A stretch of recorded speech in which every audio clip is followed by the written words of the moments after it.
But most of the creatures come together for a very different reason. To breed. The giant cuttlefish, the largest of all cuttlefish.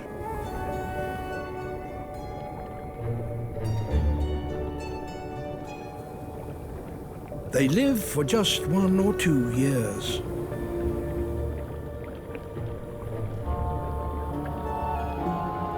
Now, as the Australian summer draws to an end, they have one last act to complete. To find a mate.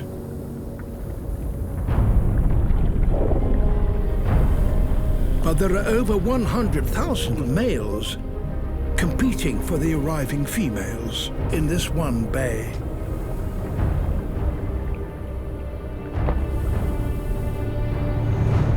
Among them, a giant, a true Goliath. He probably weighs about 10 kilos. Bands of color sweep across his skin. That's how cuttlefish communicate.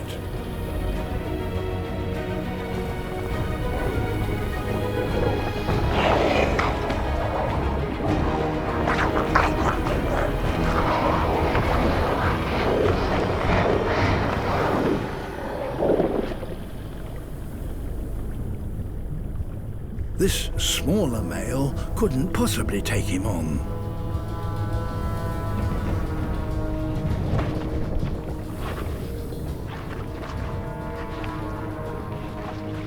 Beside Goliath, and under his protection, a female who has just mated with him. But other rivals are still interested. It seems a small male wouldn't stand a chance. The female is now displaying a white stripe along her side nearest Goliath. It's a clear signal that she no longer wants to mate with him.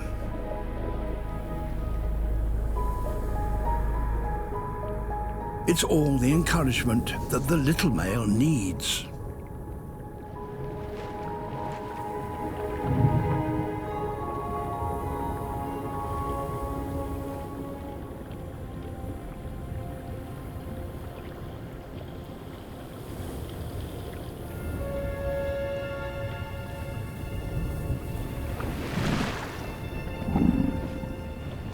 He's going to have to use trickery.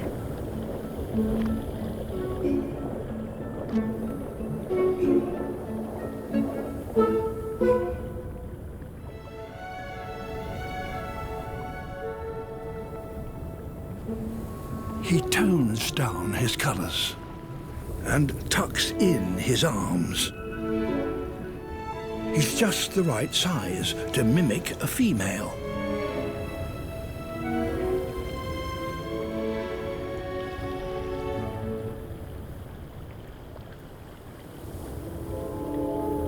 Goliath is deceived.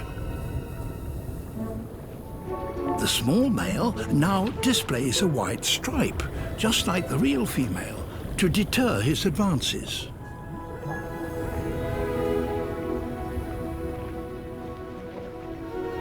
He slips beside her, and they mate.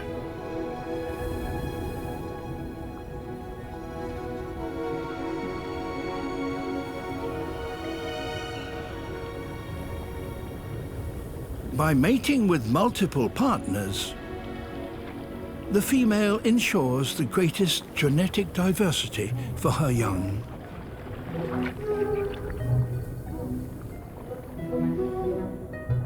The sneaky male leaves, his final act complete.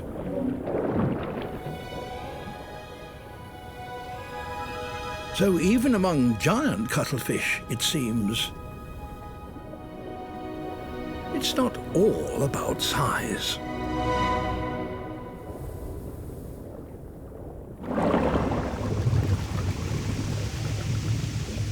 Even in the dark zone, there is some light.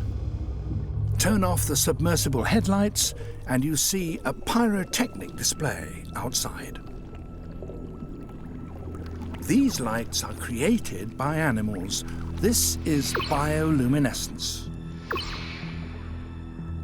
A deep-sea anglerfish flashes in the darkness. The light is generated by bacteria that live permanently inside the lure, which attracts prey to these murderous teeth. There are all sorts of lures out in the darkness.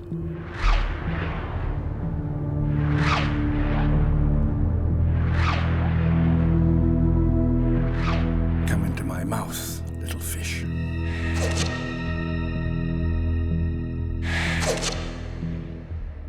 And what is the purpose of this lure, suspended on a long rod way below its owner's terrifying set of teeth?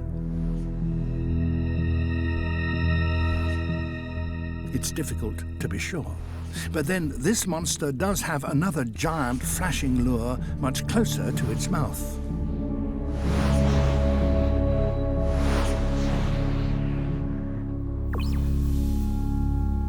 These fish are called anglers because they use their lures in much the same way as fly fishermen use their imitation flies.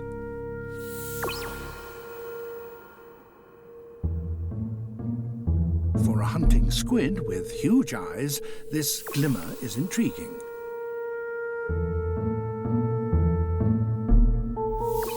It might just be food. There's a mouse just along that log.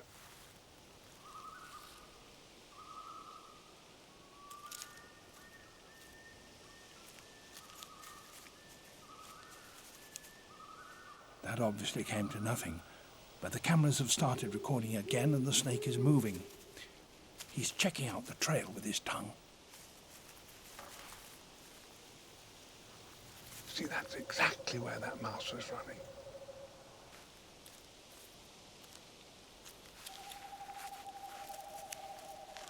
It's pitch dark, and the mouse clearly has no idea that the snake is there. But the snake is well aware of the mouse, thanks no doubt to those heat-detecting pits. The snake strikes by suddenly straightening the curve in its neck, but at the moment the mouse is not within range.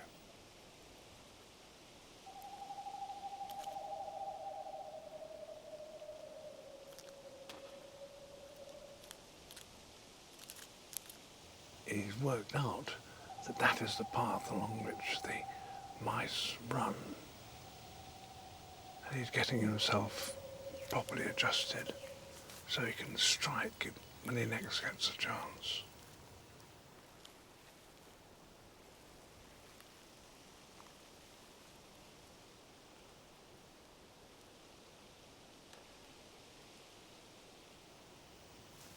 Now once again, waiting.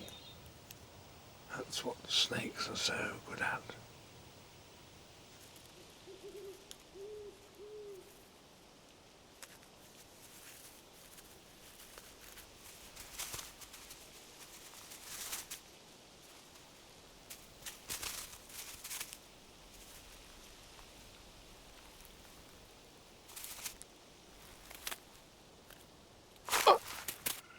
Oh my goodness!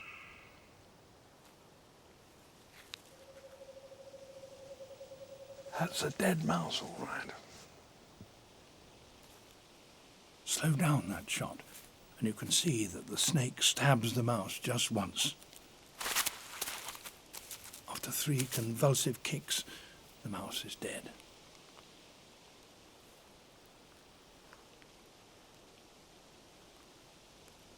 The snake is moving again. He's going back now to look for the one that he knows is dead, back there. Where is it? Ah, now it looks as though he's really got it.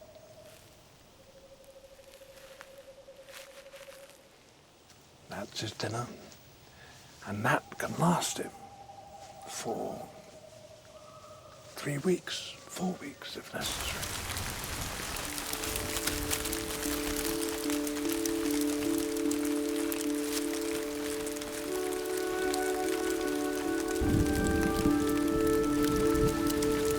The red crabs of Christmas Island.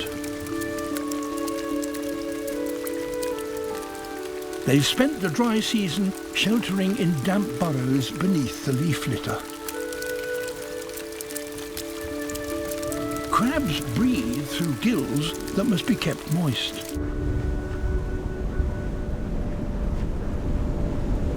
So it's only with the return of the annual monsoon that these land crabs can finally emerge.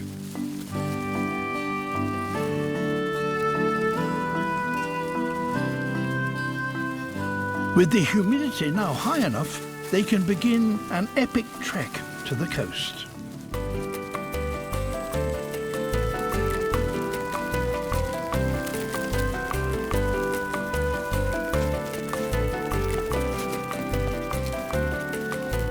Every red crab comes together from across the island, and they do so in their millions. 50 million, to be precise.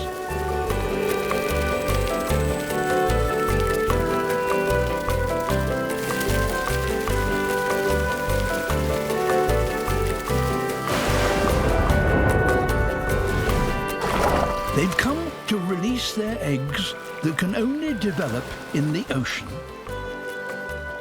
There's just one small problem. They may be crabs, but they can't swim. They're scared of the sea.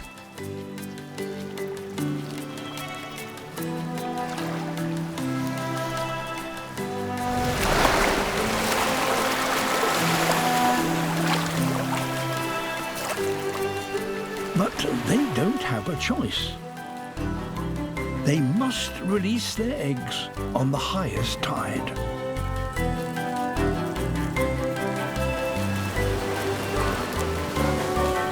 Each carries around 100,000 eggs. So over just 2 or 3 nights, trillions are released into the ocean. Though some are more successful than others.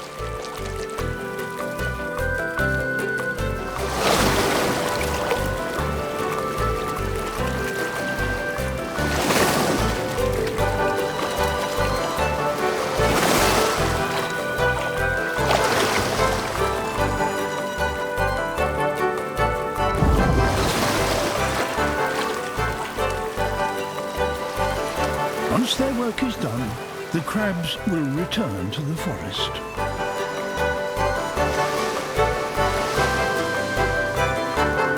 Hunting is only possible for 3 hours around low tide, when the mud banks are exposed.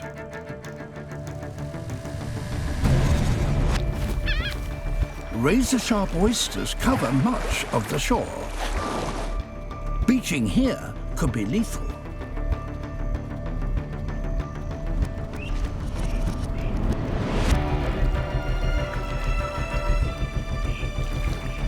The hunters need to find a stretch of shoreline with just the right slope. Too level, and the dolphins risk stranding.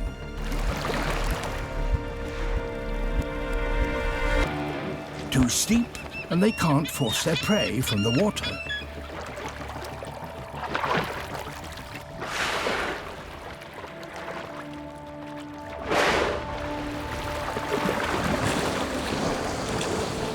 Working as a team, the dolphins surround the fish, driving them towards the shore.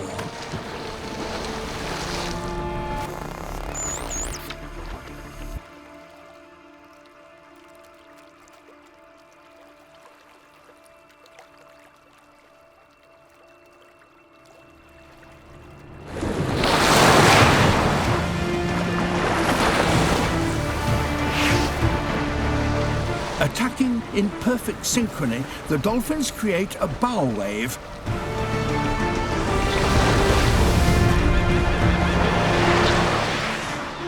carries their prey onto the muddy banks.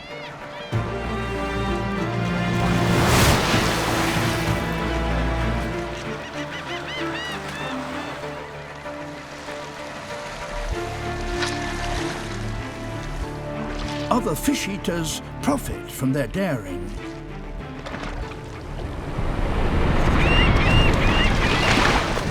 Herons and gulls follow every hunt.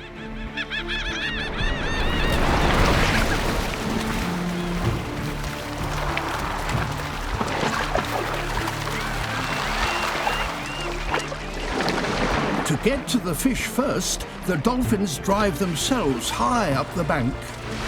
But if they go too far, they risk stranding.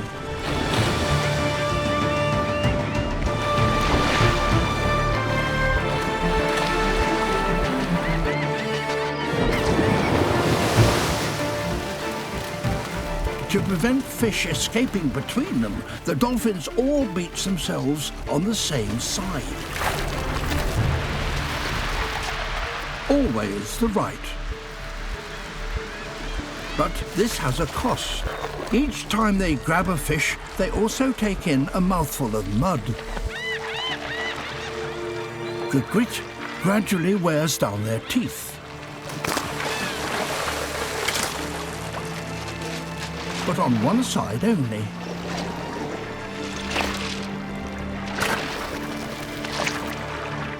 In time, these teeth get so worn down that older dolphins can no longer hunt like this and must find other ways to catch fish.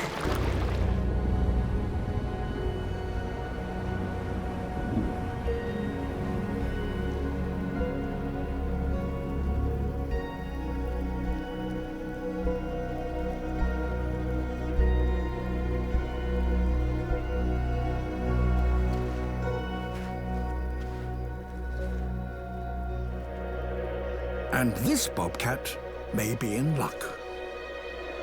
For this particular valley is blessed.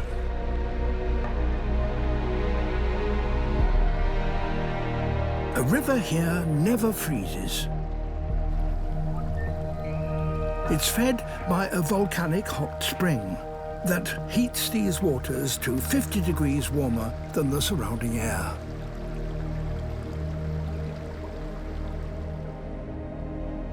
Hungry animals of all kinds come here to feed.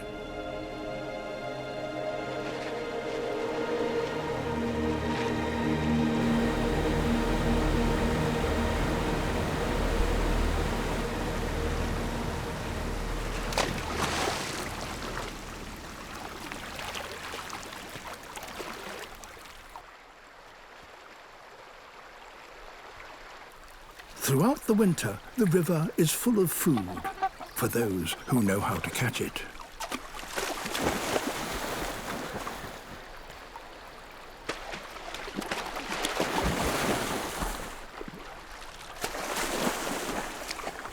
Here, even the coyotes have become fishermen.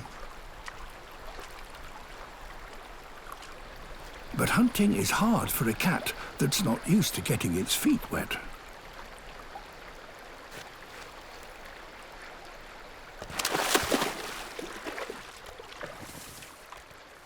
So he must choose his target with care.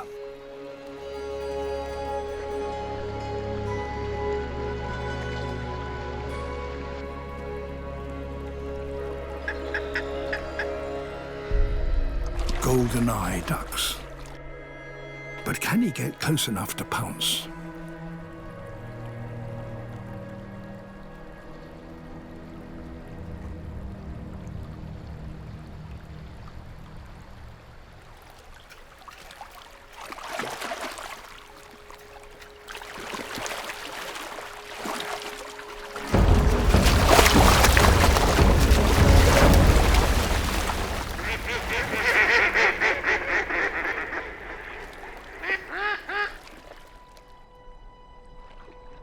Perhaps he'll have more luck on the other side.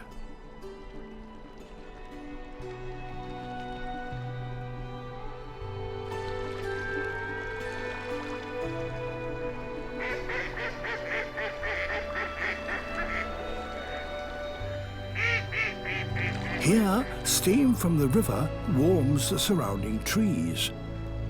So up in the branches, there could be prey.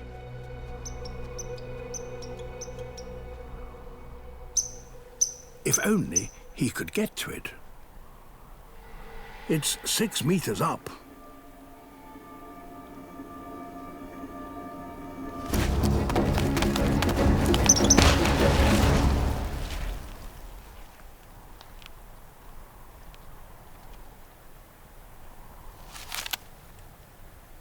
At last, a squirrel. Not much, but enough to keep him going. To survive a winter in these mountains takes tenacity, and bobcats have that in abundance. Eden's whales have lived here for generations. But the world around them is changing.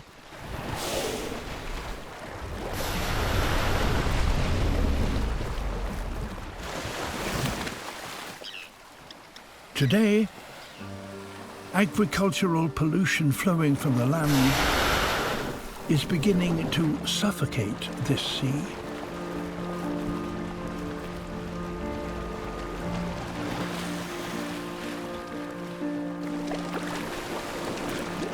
Many fish now stay closer to the surface, where the waters still contain enough oxygen to survive. Eden's whales depend on these fish. They swallow huge quantities of water before filtering out their prey.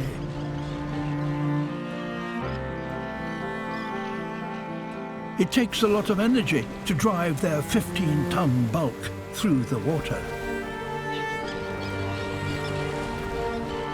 And with so few fish, the rewards from feeding like this are barely worth it. So, to survive here, the whales have developed a new hunting technique. One that requires almost no effort. They simply open their mouths and wait.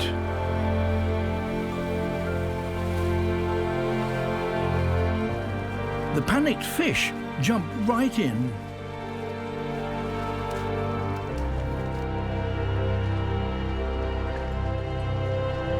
Swimming alongside, another whale scares even more into the open jaws.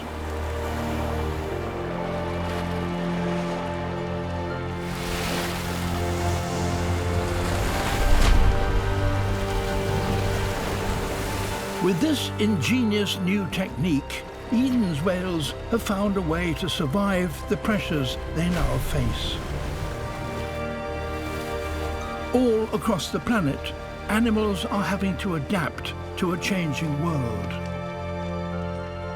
But the speed of these changes will be too fast for many.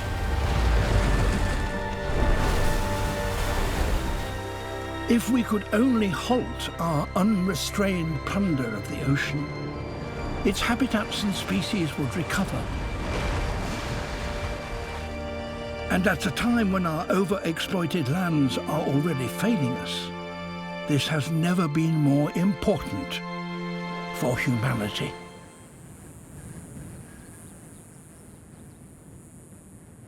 The Great American Deserts cover over 2.5 million square kilometers.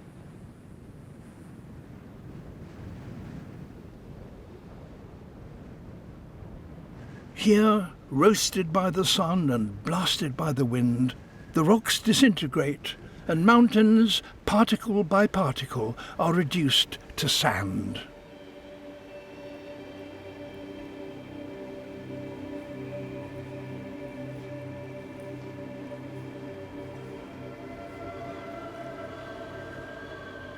These pillars are all that remain of a plateau where dinosaurs once roamed.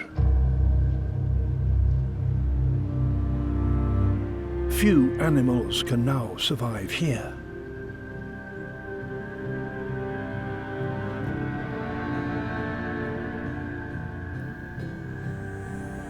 In summer, as in all deserts, the enemy is heat, and it returns every day.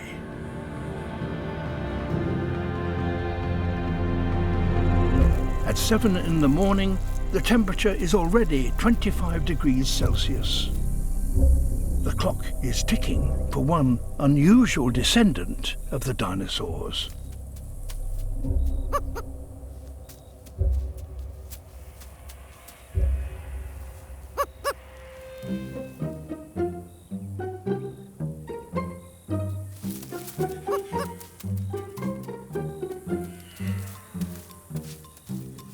A Roadrunner. Found only in the deserts of North America. Built for a life on the ground. He can run at over 30 kilometers an hour. But the prey he seeks are one step ahead.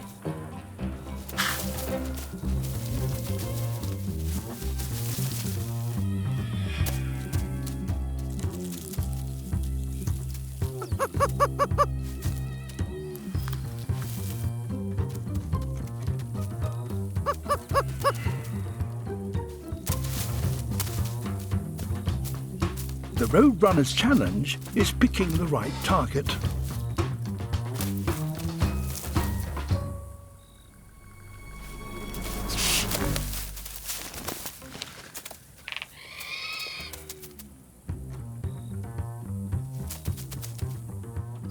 A Gila monster. Too big.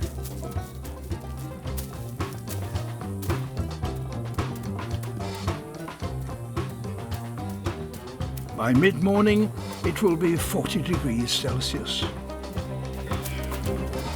Even the smallest lizards will soon head for cover.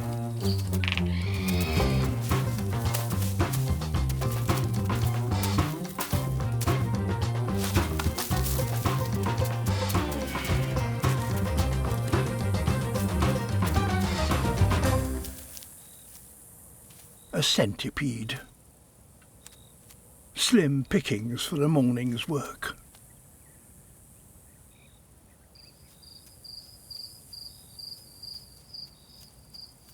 Hunting should get easier and prey will stay out longer once the summer's peak begins to fade.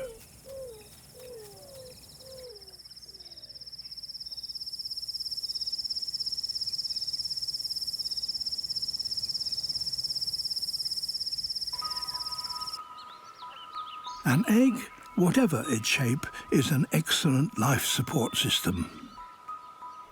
But paradoxically, its success will ultimately depend on the ease with which it can be broken. The time comes when a chick must break free. Some species invested time building up large yolks. Their chicks will emerge fully feathered and ready to search for food.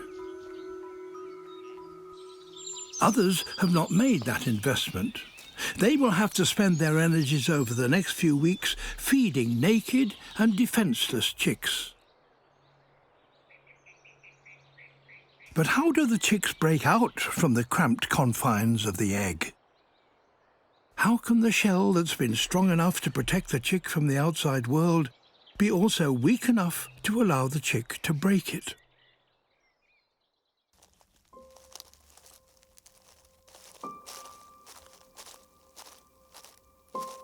The first breath of fresh air outside the egg. A captive-bred jungle-fowl chick emerges.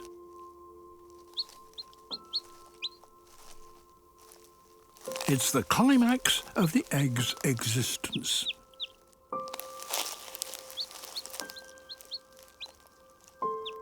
The shell may look the same as when the egg was laid, but out of sight, it's been changing. It's been getting thinner. The chick has been absorbing calcium from the shell into its own bones, making itself stronger and the shell weaker. Not only that, but it also used the shell's calcium to create a tool to help it break free. A hard, jagged tip on the end of its beak an egg tooth. The chick couldn't have broken free without it. Even so, it can still take hours, sometimes days, to hammer its way out of a shell.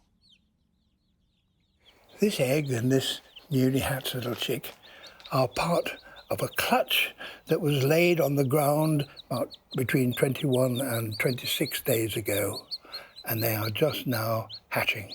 This one is only about half an hour old, and this one is just beginning to peck its way out. And as they do, they communicate with one another. And the sound of this little chick encourages that unhatched chick to break its way out of the egg, so that within an hour or so, the whole clutch is hatched, and then they can run away as a little group and find safety.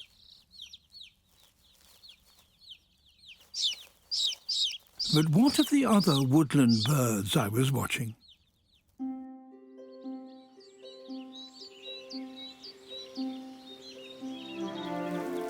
The tits are breaking out of their shells into the British spring. They're naked, blind, and hungry. But outside, the woods are filled with food. And the parents' careful timing has paid off.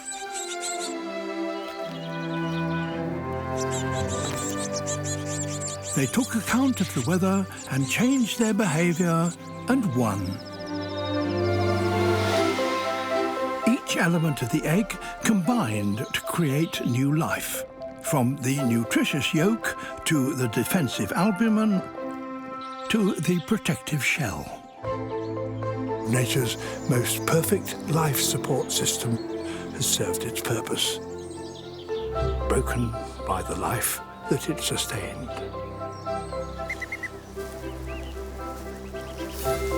Every new arrival is a confirmation of the complex efficiency of a seemingly simple egg.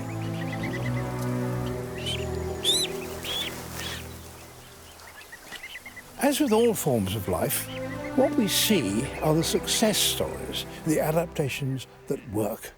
So it's little wonder that we think of eggs as being perfect. But of the 10,000 different species of birds that exist in the world today, there are still hundreds whose eggs have never even been described. When it comes to the most perfect thing in the universe, there's still much magic and mystery to explore.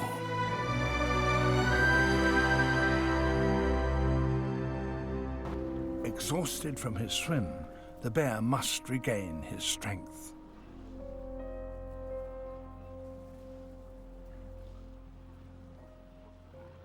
The next day, a sea fog shrouds the island. The walruses sense that they're in danger. Using the fog as cover, the bear approaches the herd.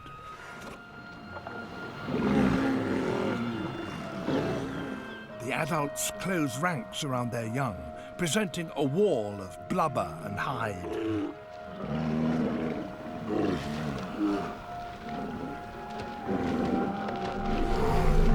He tests the barrier, but it stands firm. It appears that the world's largest land carnivore has met his match.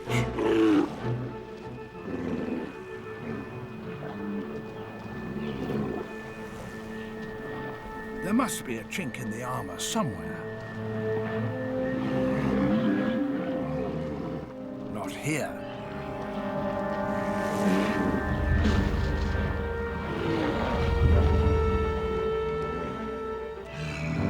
This female walrus is shielding her pup if he can just prise her off.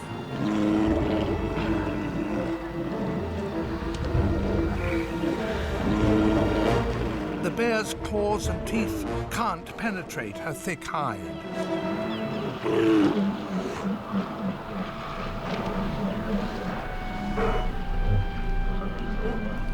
With the herd retreating to water, the bear must move quickly.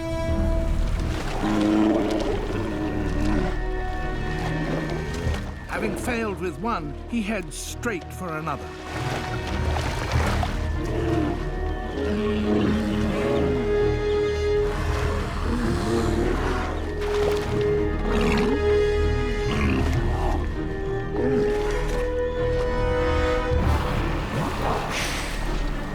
The chance of his first meal in months is slipping away.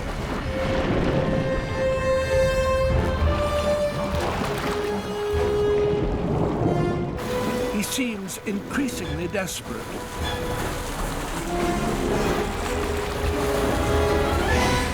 It's now or never. He must avoid the stabbing tusks if he's to win.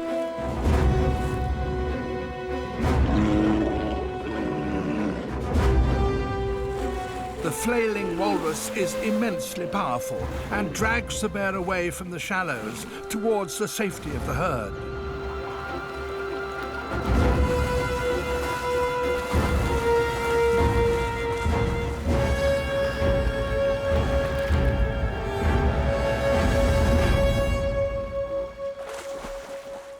It slips from his grasp.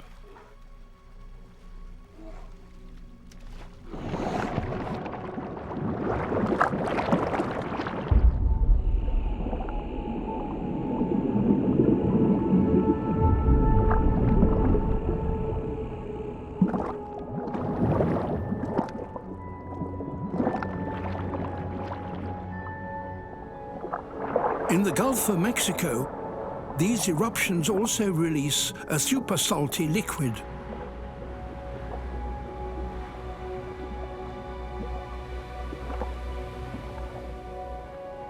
Brine.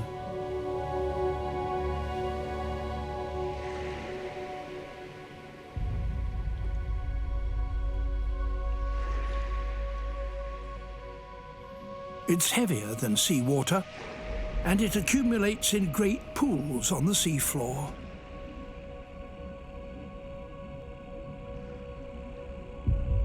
It's difficult to make sense of the sight.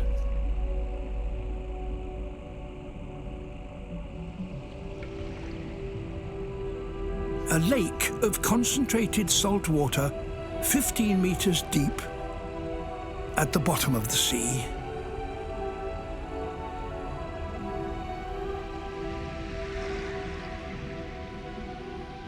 Around its margin, perhaps even more strangely, there is a profusion of life.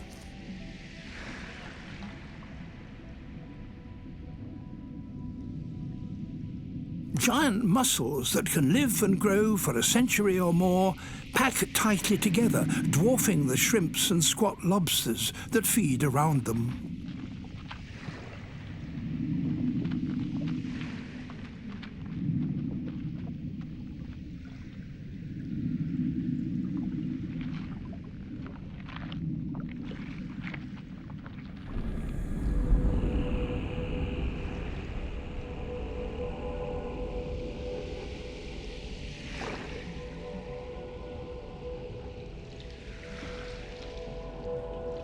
Cutthroat eels, scavengers, come to the shores of the Brine Lake in search of something edible.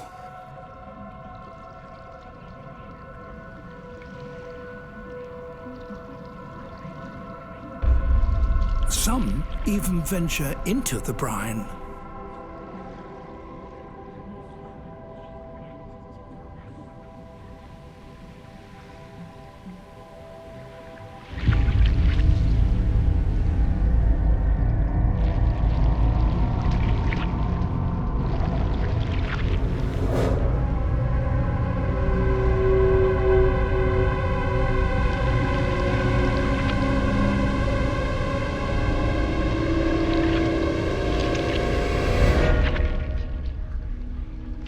Spending too long in it can send an eel into toxic shock.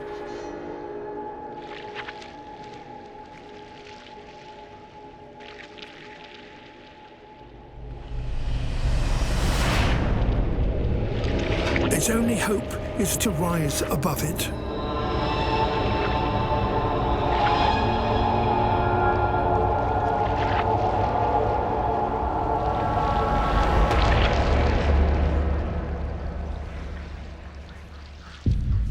it manages to escape.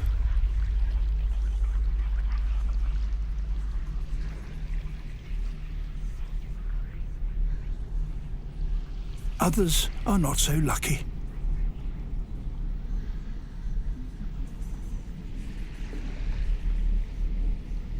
The brine embalms their bodies, and the casualties of decades accumulate around the margins.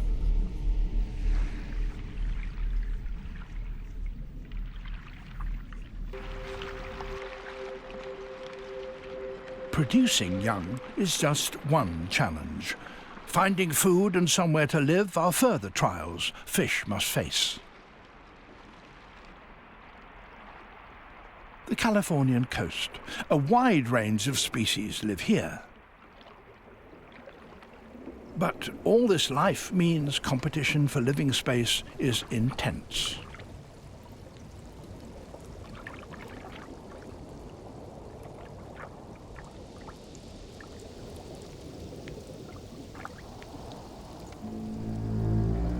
Old shells are highly prized. And this one is occupied by a sarcastic fringe head. These fish are exceptionally quarrelsome. They have to be to defend their living space.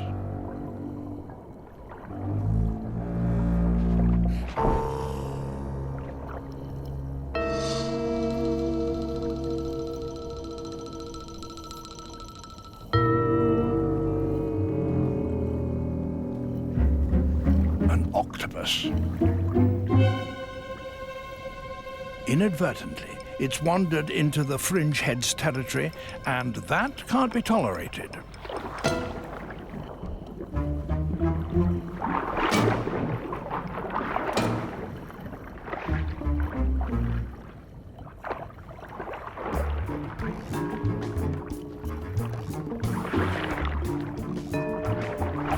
The octopus's impressive jab holds the fringe head at bay.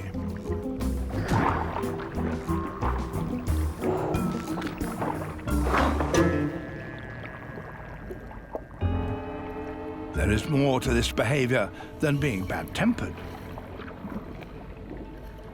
The fringe head needs to defend its patch if it is to get enough to eat, and the octopus was competition.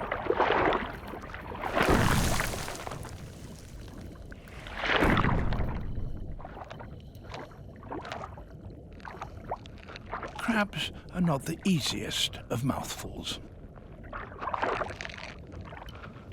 Because of the shortage of living space, there are constant boundary disputes, especially with other fringe heads. And this one has got too close.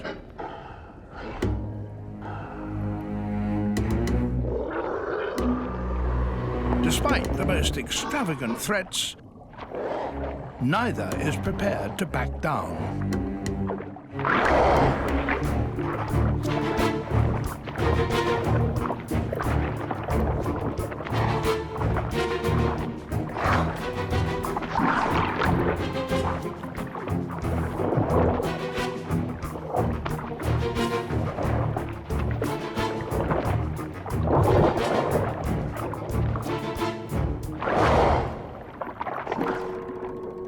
Success, and it's quick to get back to its shell. A fringe head can never drop its guard. There's too much competition. Lions will normally avoid hunting in such heat. But they're also opportunists.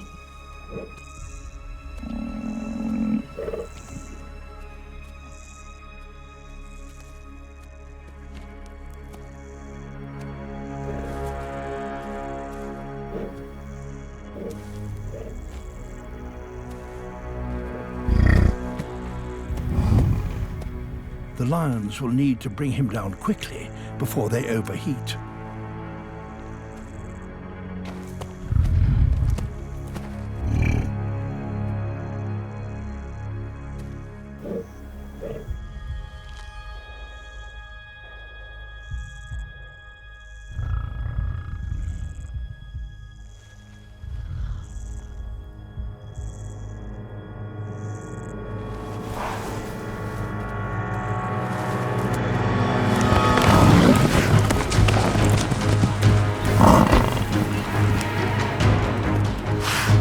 away from the herd, a bull is a formidable opponent. It could gore and kill a lion.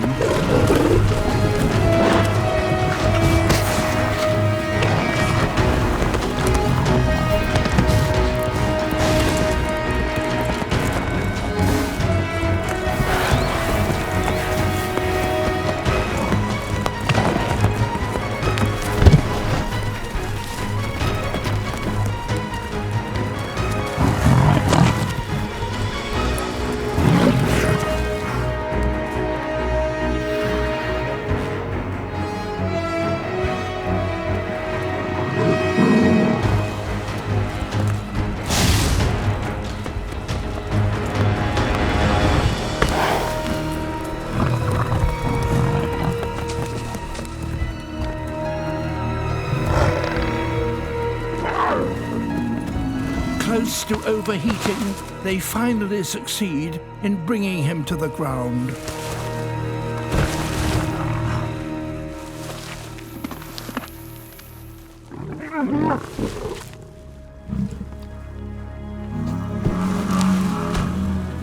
But the massive bull is not giving up.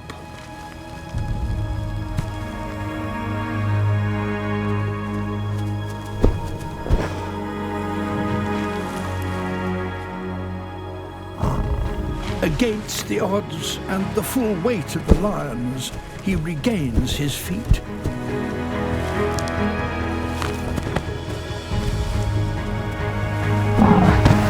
And it is now that the tables turn.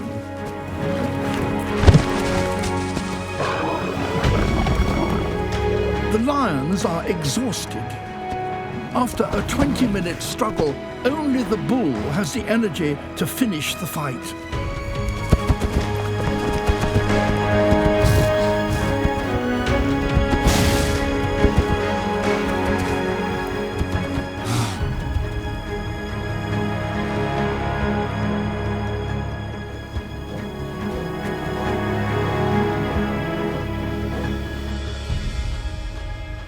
In such exposed and extreme conditions, the challenge for predators and their prey is at its most intense.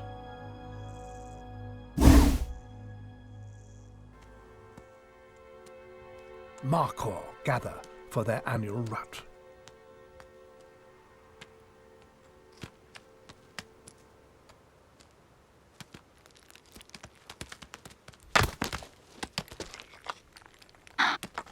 Males must fight for the right to breed, but on these sheer cliffs, any slip by either animal could be fatal.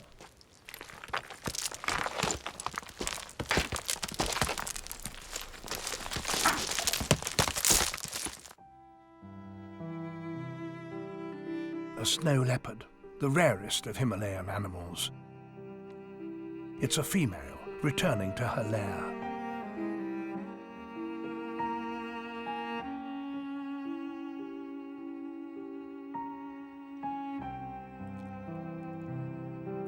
These are the first intimate images of snow leopard ever filmed in the wild.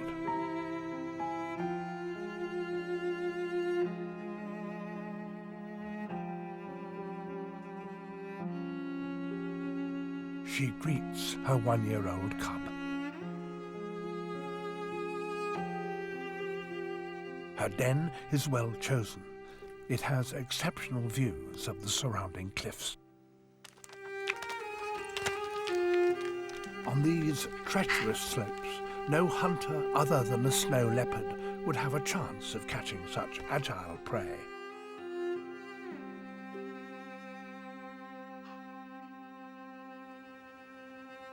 A female with young makes an easier target.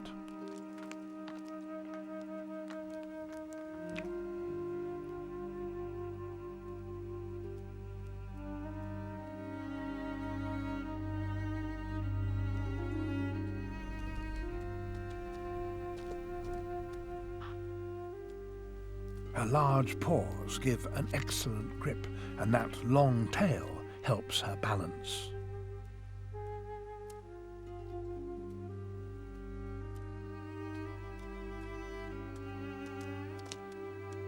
silently, she positions herself above her prey.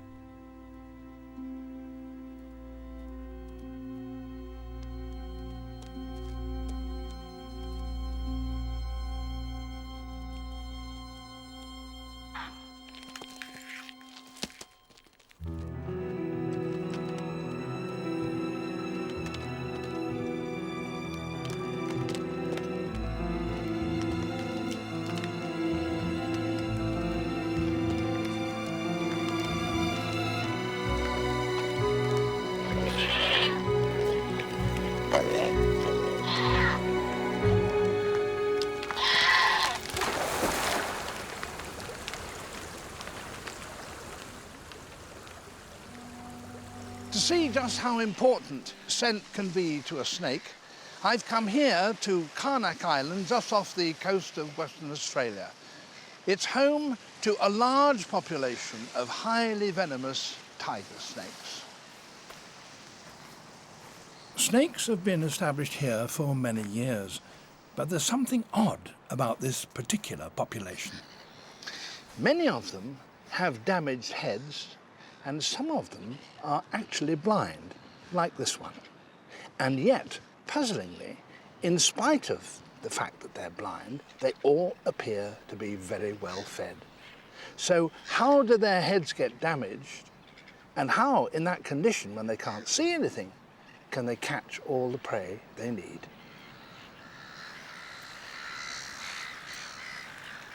The snakes, of course, are not the only inhabitants of the island. It's also home for a large colony of silver gulls.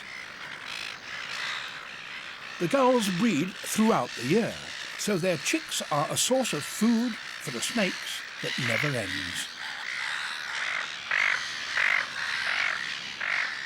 In fact, the snakes eat pretty well nothing else.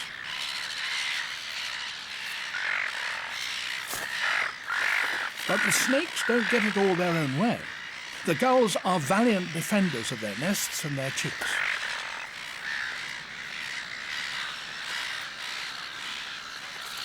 Their stabbing beaks are powerful, sharp and strong, and the gulls always go for the snake's head.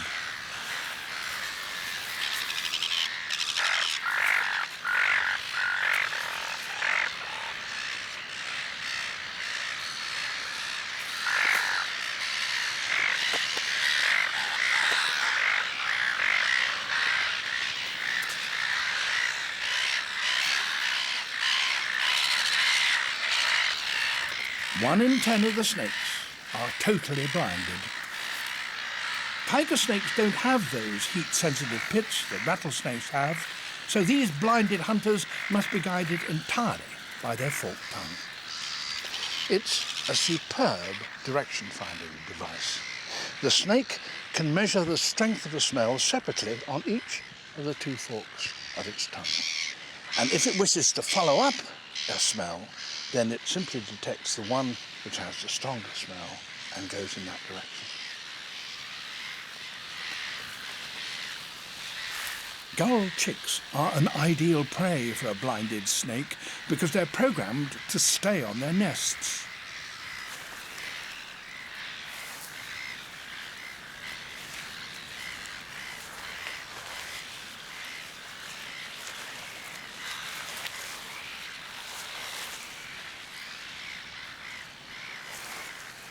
Once a snake has located it, a chick is doomed. 1,000 plants growing on one single tree. Throughout the forest, this story is repeated endless times. As a consequence, jungles are home to more species of plants than anywhere else on Earth. And they, in turn, support a wealth of animals.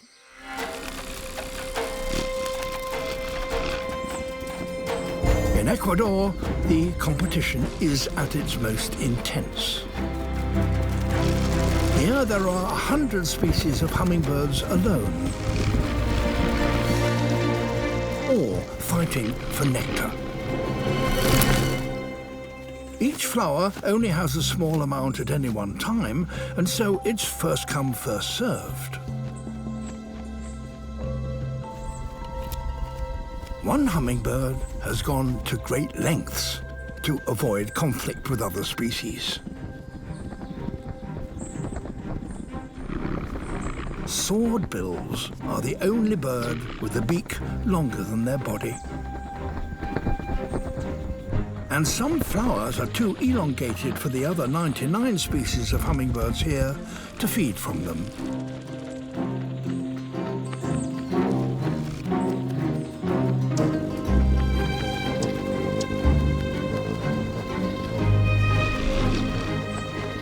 A swordbill's extraordinary beak, however, enables it to reach the places that others can't. The top of this flower, where the sweet nectar is produced. It has found a solution that means it doesn't have to join the fight. And as each long flower blooms, it gives the swordbill a fresh supply of food all to itself.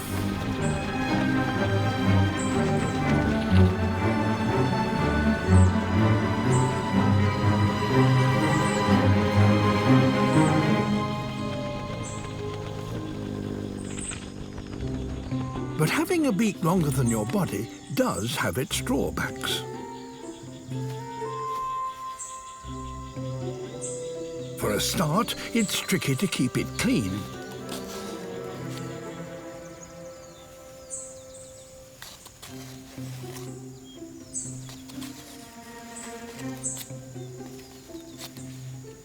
Harder still, how do you preen your body feathers? Unlike the other hummers, swordbills can't reach their feathers with their beak.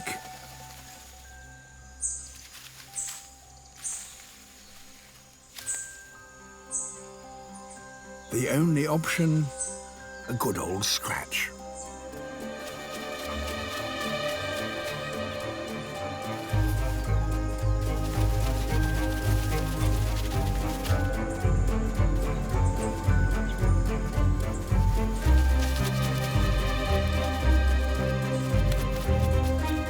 It's a little unrefined,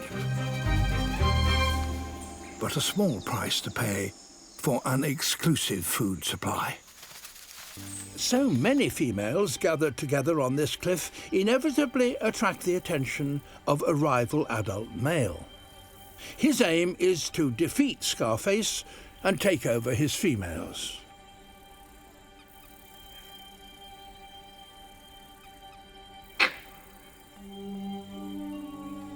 He leads a group of outcast bachelors into battle.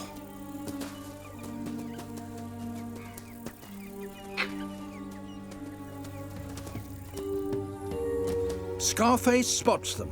He has everything to lose because if the bachelors defeat him, they won't just take his females, they will kill his babies.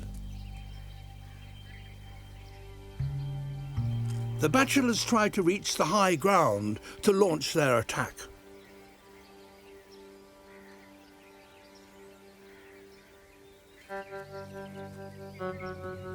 Scarface warns them to keep their distance, but the bachelors continue their advance.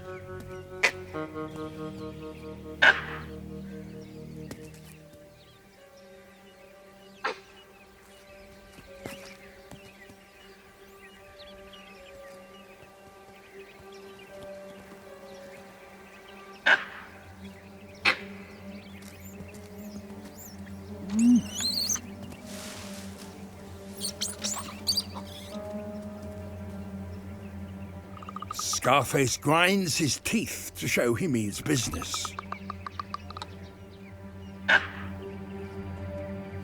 But the bachelor leader reaches the cliff top and grinds his teeth in response.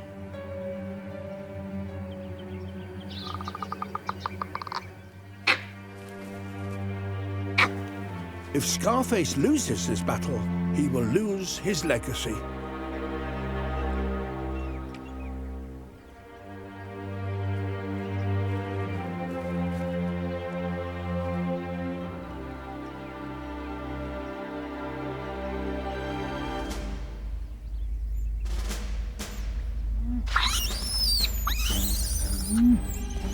Time to strike.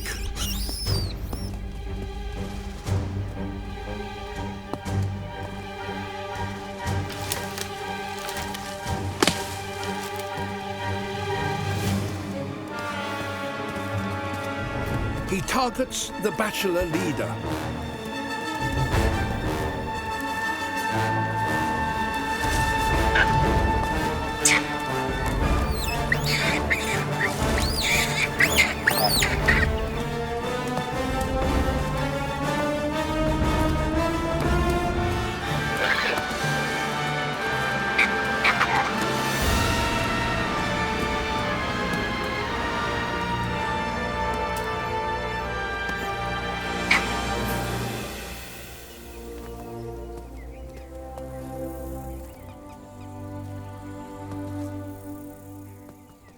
Scarface has won.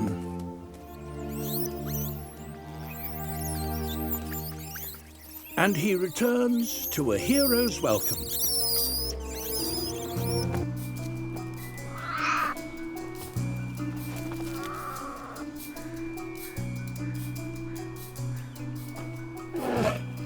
A mother black bear is looking for something suitable for her cubs.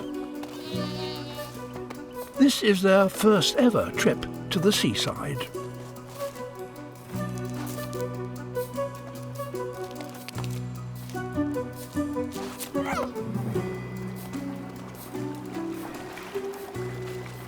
In a few hours, the tide will return.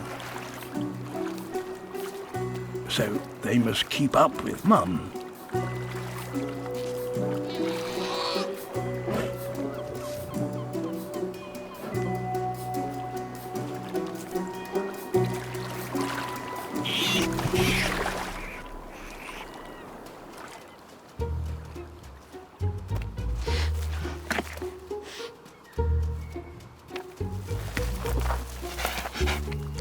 Here's something tasty. Crabs.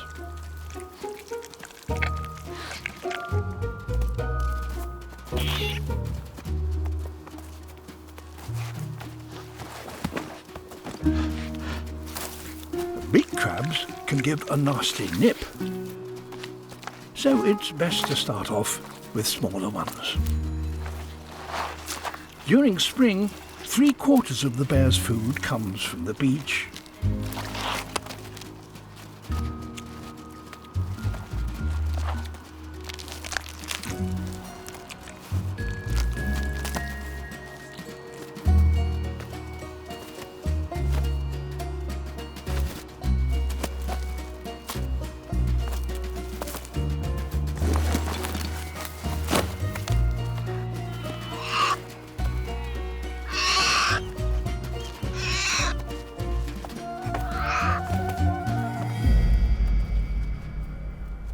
But now, this family is not alone.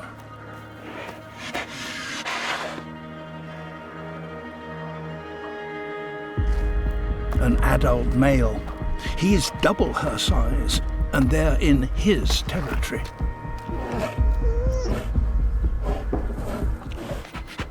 The cubs know that call. It's time to head for safety.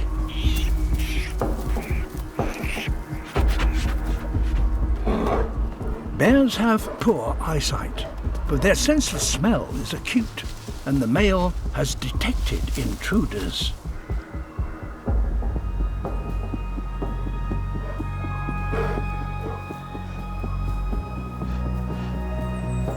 He knows exactly which tree they are in. If the cubs stay up there, they'll be safe, but they're losing precious feeding time.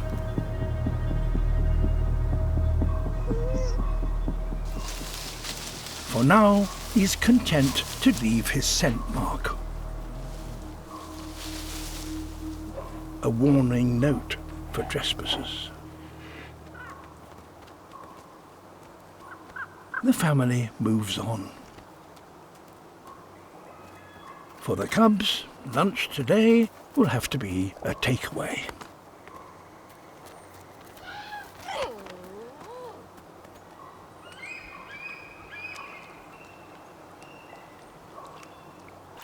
The tide comes in,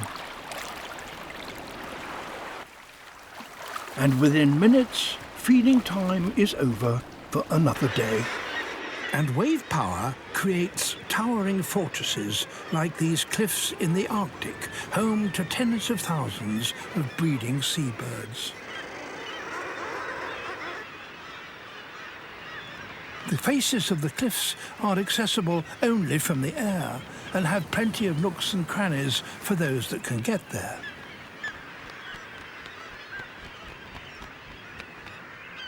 But to feed, seabirds must still master the ocean world beyond.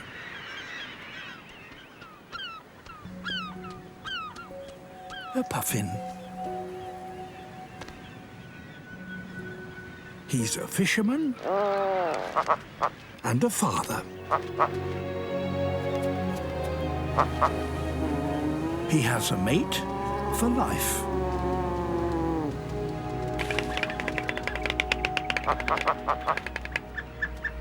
Both share the burden of raising their week-old chick, their puffling, who needs 5 square meals a day. The parents alternate fishing trips. It's Dad's turn.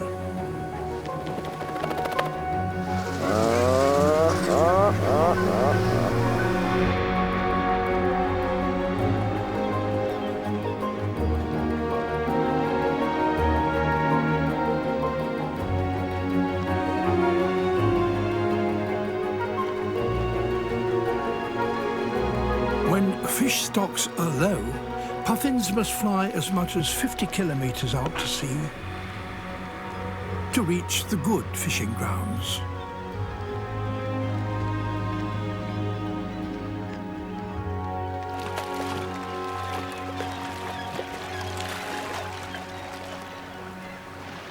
Once there, they plunge into another world.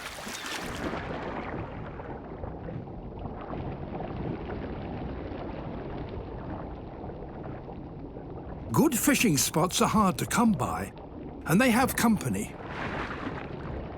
Guillemots.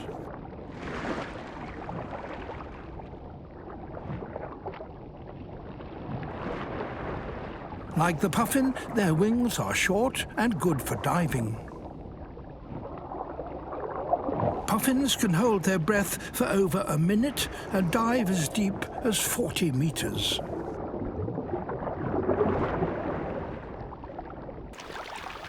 A catch.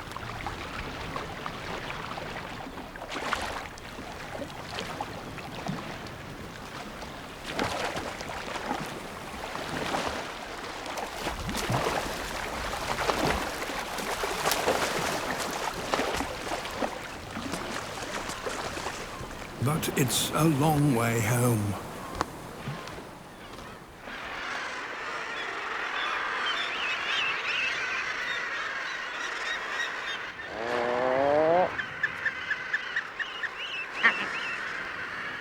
After an exhausting round trip of almost 100 kilometers, this puffin's nearly made it.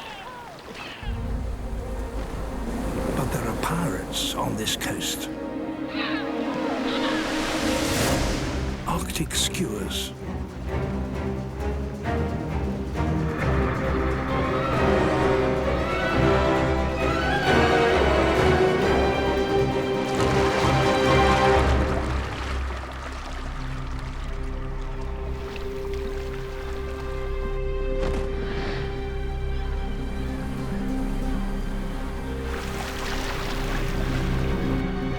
All around, returning parents are being robbed.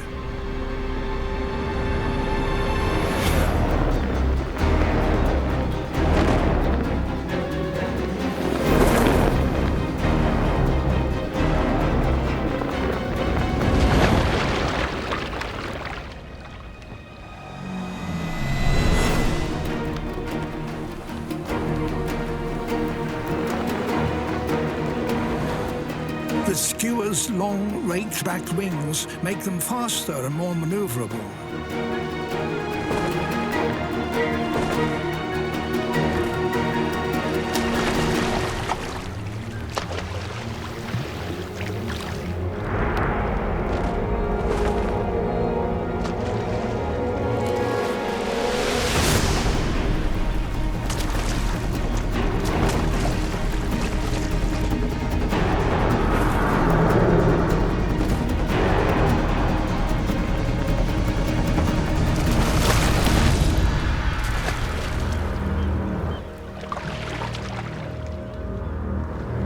Puffins must choose their moment wisely.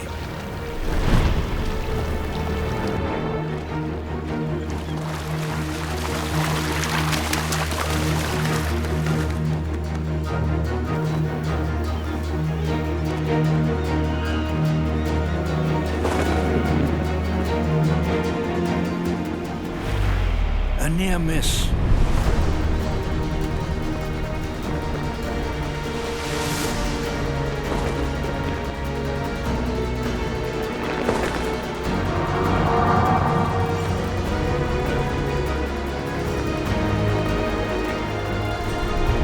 A last desperate burst of speed, and it's made it.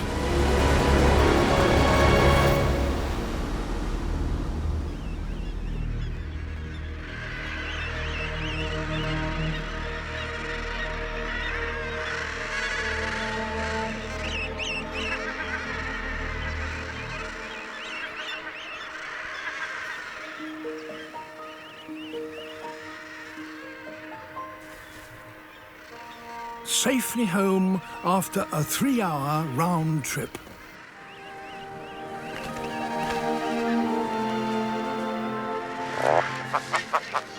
Where his patient partner is waiting.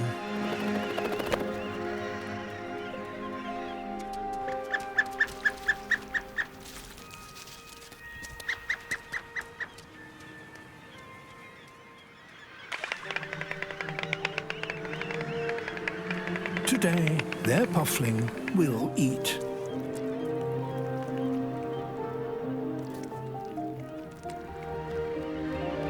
But where fish numbers are in decline, many puffins now find it hard to get enough food for their chicks. In the changing seas of today, it can be even harder to be a successful puffin parent.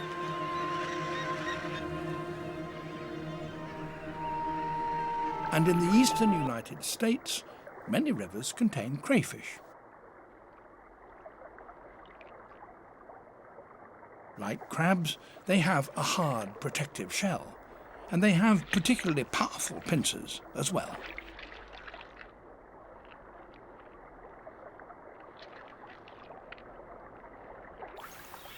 The queen snake, however, eats crayfish and nothing else.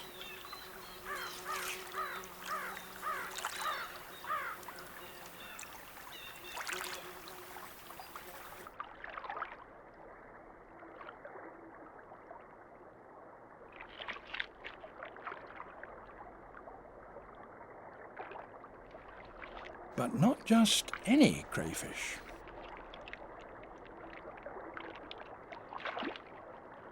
It's very selective. Crayfish, as they grow, shed their armour. Every 3 to 4 weeks, a split appears across the back of its shell. The old shell hinges away, and the crayfish hauls itself out and expands its body, which is soft.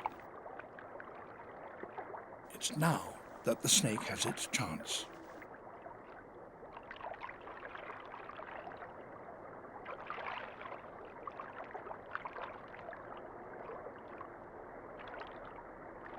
A newly molted crayfish looks much the same, but it gives off different chemicals that the snake can detect in the water with its tongue and from some distance away.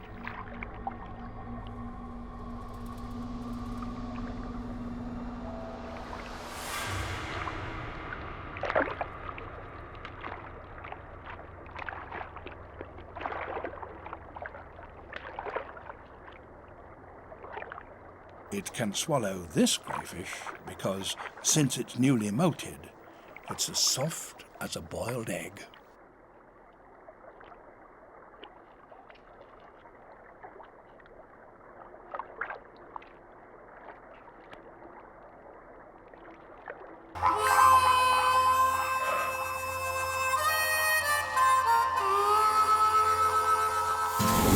Australia is a fascinating place for any naturalist.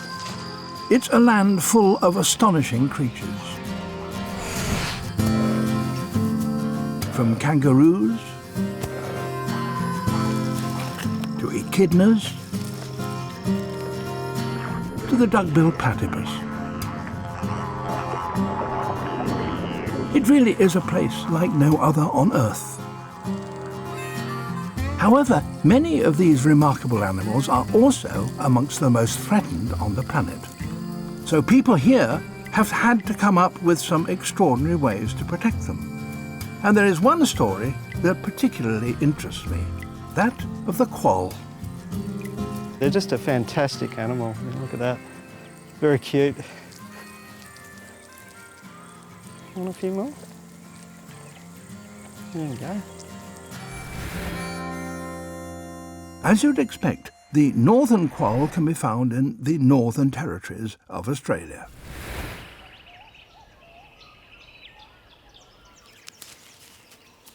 It looks rather mouse-like, but during breeding it develops a small pouch for its young, and it is in fact a marsupial. And this marsupial is a meat eater. But that fact could be its downfall.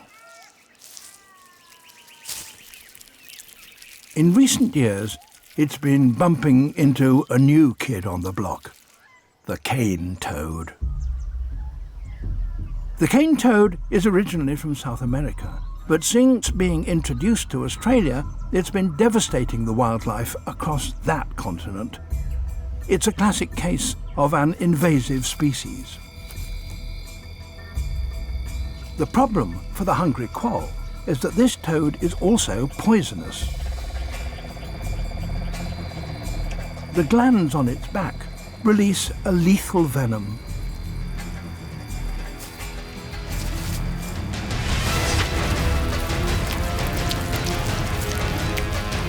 The cane toad population has spread so quickly across Australia that the unsuspecting quolls have been poisoned in their thousands.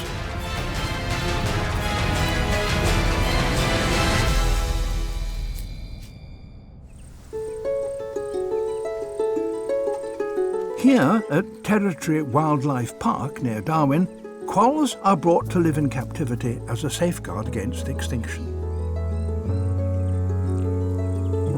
An animal behaviour expert, Jonathan Webb, has a radical idea to teach these quolls that cane toads are off the menu and stop them eating themselves to extinction. When I came up with this idea, people said, "You're crazy, it's never going to work. You can't train quolls to avoid eating cane toads." Jonathan's unconventional idea starts with making cane toad sausages. They use bits of the toad which aren't poisonous, but crucially add a drug to make the quolls feel mildly sick. They hope that the quolls will learn to associate that sick feeling with the taste of cane toads and will avoid live toads in the future.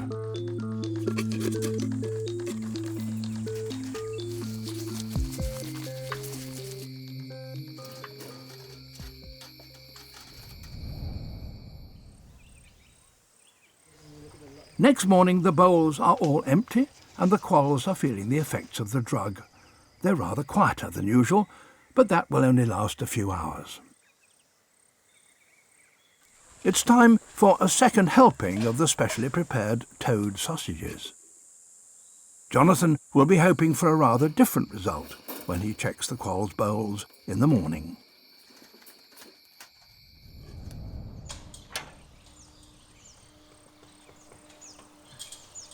We've got 6 animals to check today. They've all eaten a bait once and become ill, and we've offered them the bait the second time, and we're hoping that they've all rejected the toad bait.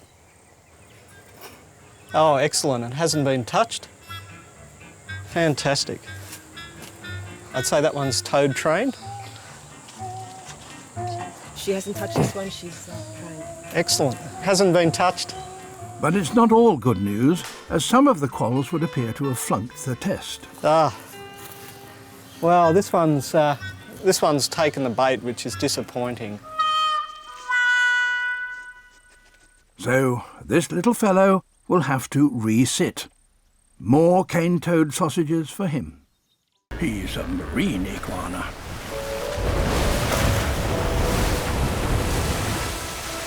The only lizard in the world that gets its food from the sea.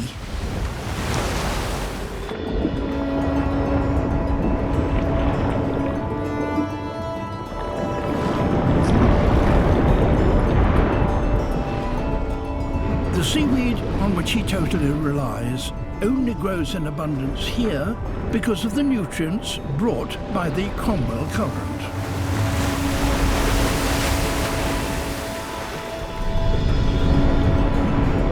Once in the water, he has just 30 minutes to find food.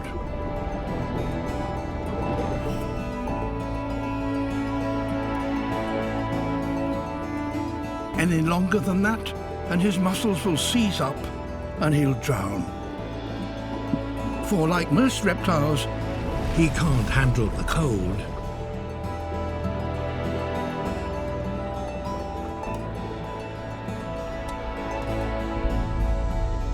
Chilly water isn't a problem for a warm-blooded cormorant.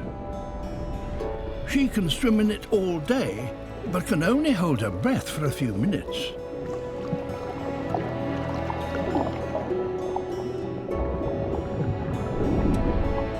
He, on the other hand, completes his whole half-hour trip on one single breath.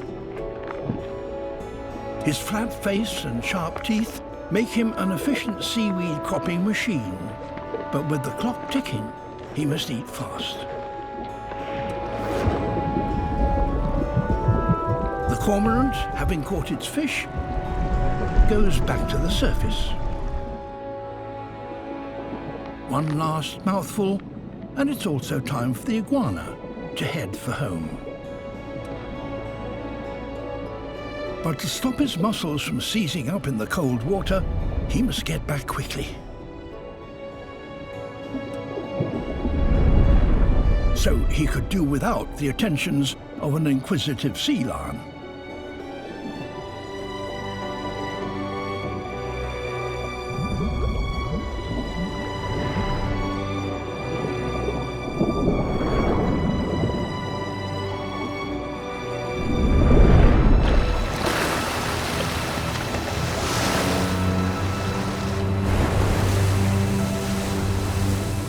Dry land is now just 30 meters away, but the biggest hurdle is still to come.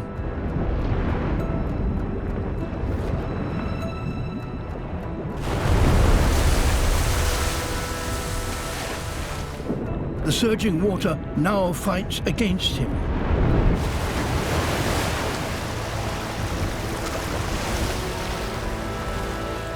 He's out. But he stayed in the cold so long that he's lost his strength.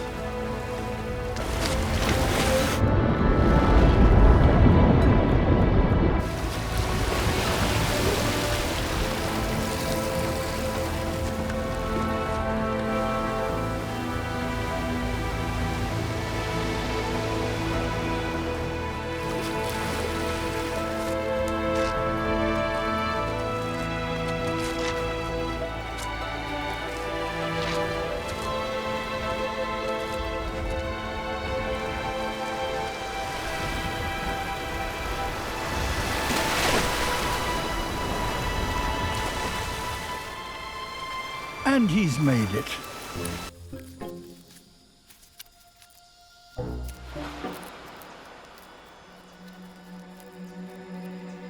Danger past. And that's just as well. Because he is a father. And he's guarding some very precious eggs. For the last few weeks, females, one after the other, have visited him and entrusted him with their offspring. Some are now almost ready to hatch.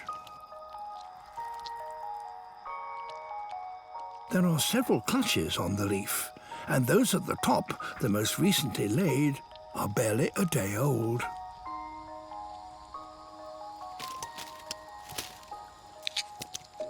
But in the jungle, there's always someone out to get you.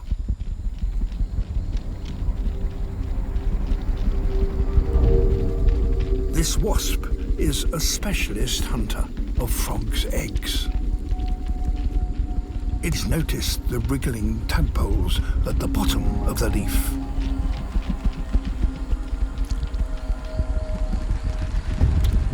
He mustn't move. The youngest eggs are the most vulnerable, and he can't guard them all.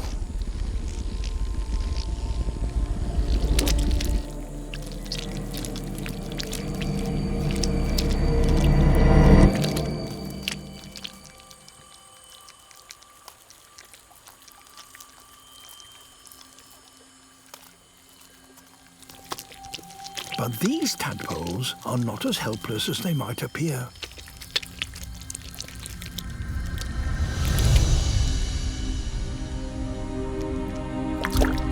Incredibly, the unhatched tadpoles can sense danger, and the oldest and strongest wriggle free and drop into the stream below.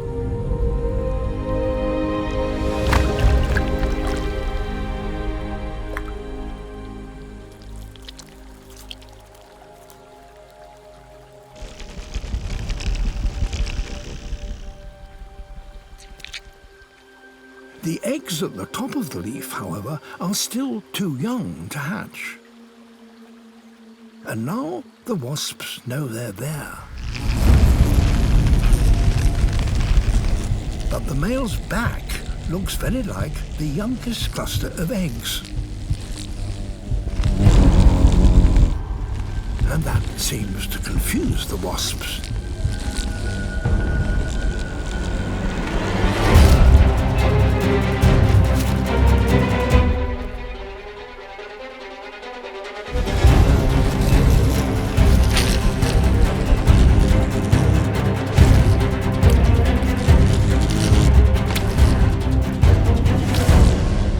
Using his own body as a decoy is a huge risk. The wasp's stings could kill him.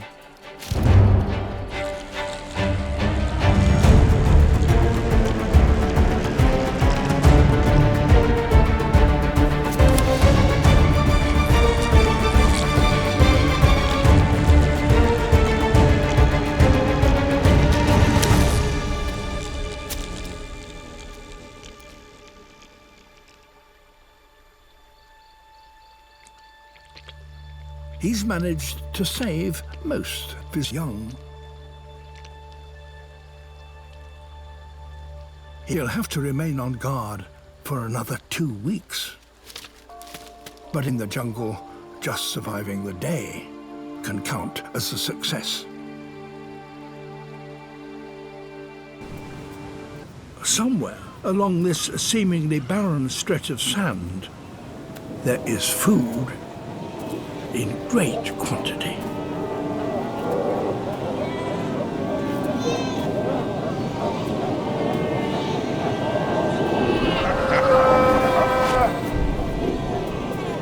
Cape fur seals. There are around 10,000 of them here.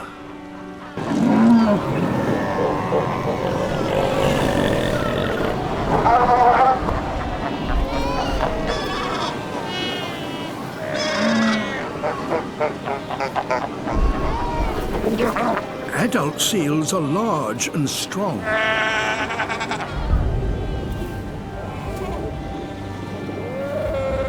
But their pups are neither.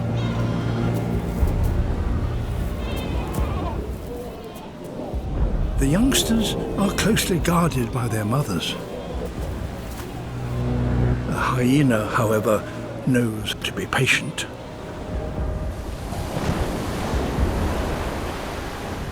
Sooner or later, seal mothers must return to the ocean to cool off.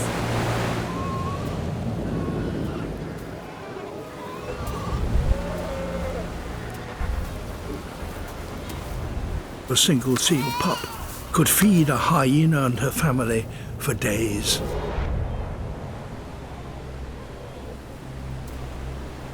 But finding food is only half the battle. It now has to be carried back.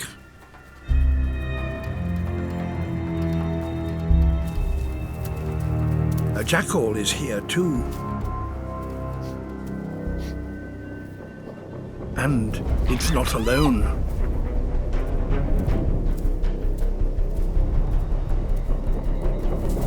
If a hyena loses her kill, she'll have nothing with which to feed her cubs.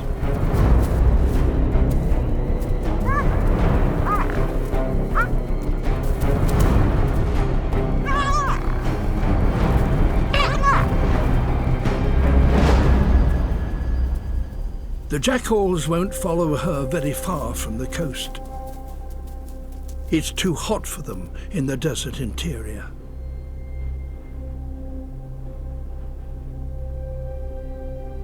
Only by making these long journeys can brown hyenas manage to survive in the middle of the Namib.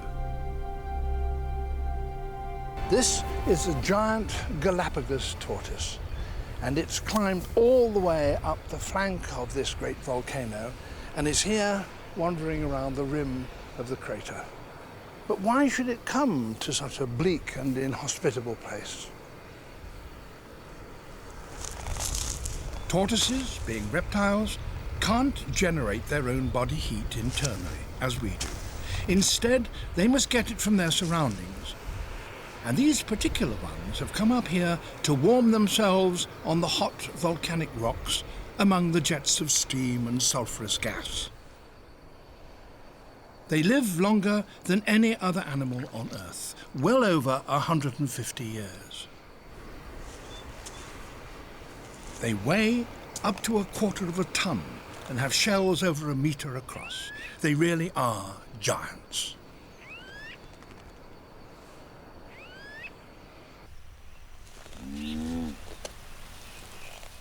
Having a body encased in shell obviously brings problems, and one of them is how do you mate?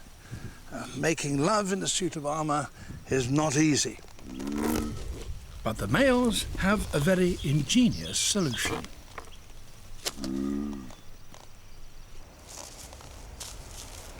The underside of their shell is concave, so it fits neatly over the domed top of the shell of the female, who is somewhat smaller. That doesn't make clambering on top of her any easier initially, but once the male is up there, it will reduce his chance of slipping off.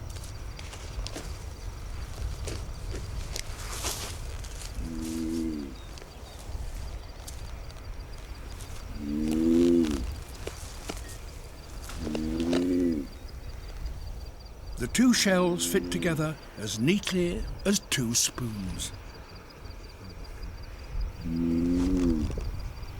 So mating can begin, and once started, it can go on for a long time.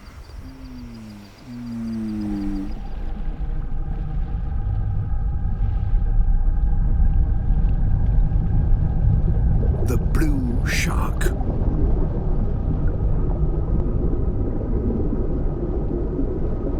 It travels over 8,000 kilometers a year, riding on the currents supported by its broad wing-shaped fins.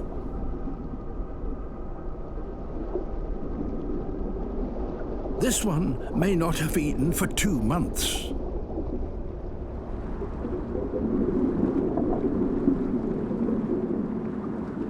But the currents can carry promising traces of fatty oils from many kilometers away and will lead it to its next meal.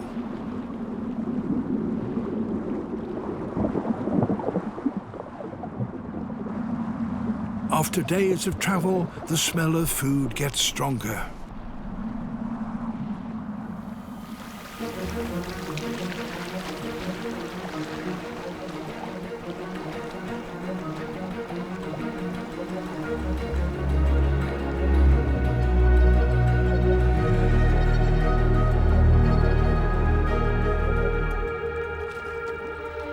A dead whale recently struck by a ship.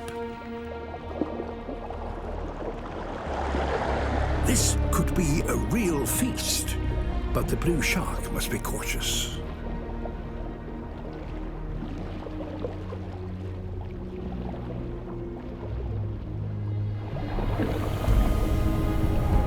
white sharks, 10 times heavier than a blue, are highly possessive around a whale carcass.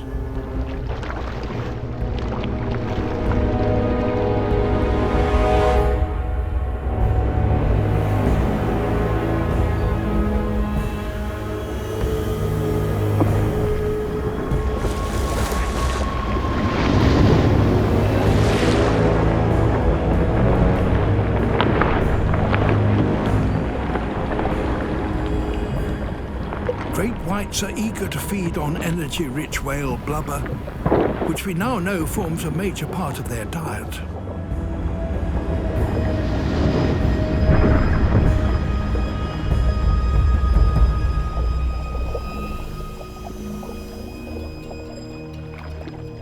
Once the great white has had its fill, smaller sharks, like the blue shark, tackle what's left of a carcass.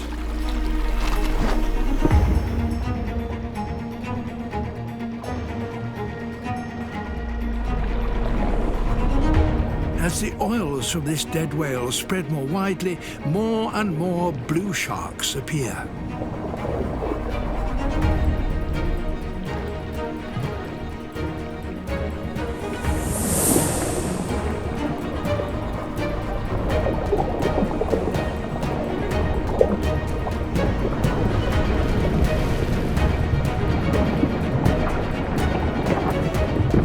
Within days, the carcass will be stripped of its blubber.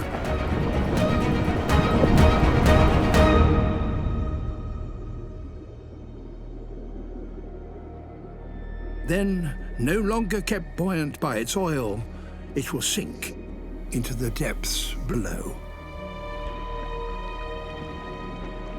The blue, with its reserves of fat replenished, can now survive for another 2 months without eating.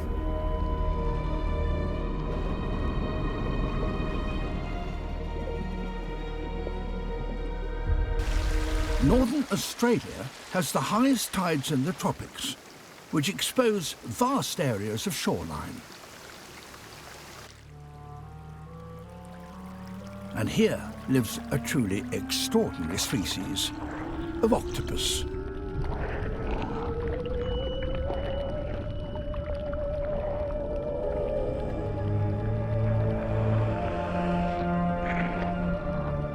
Octopuses are marine animals. They live and breathe underwater.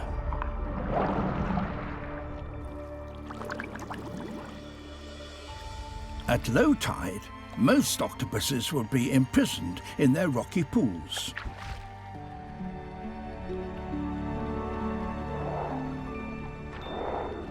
But this is no ordinary octopus.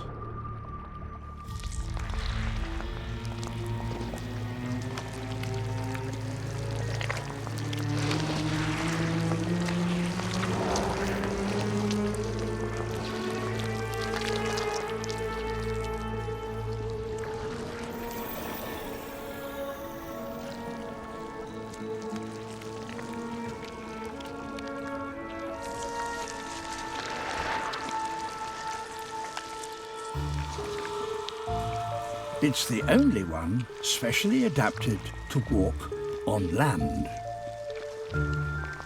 It pulls itself along using the hundreds of tiny suckers that line its arms.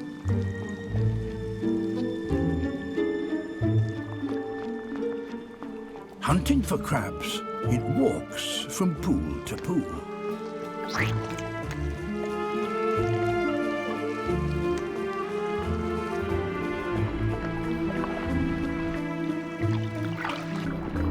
Apart from a rather startled fish.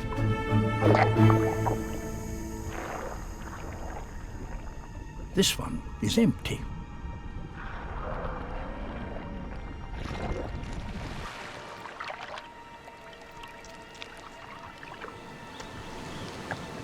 So the octopus moves on.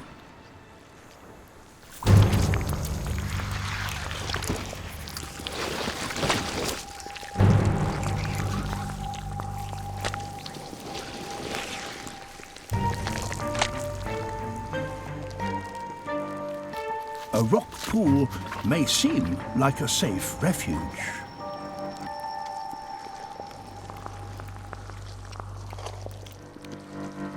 But the octopus's suckers enable it to move just as stealthily in water as out of it.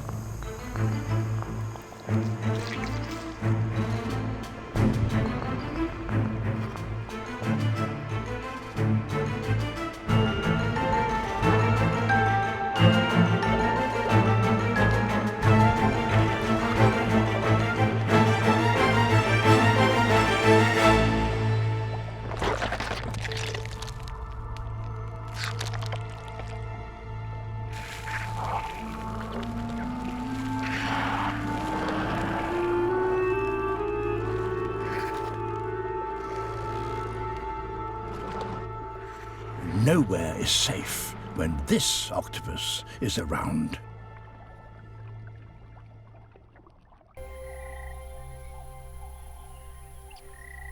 The Kalahari Desert.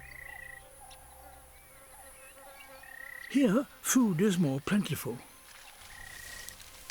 but it's hidden.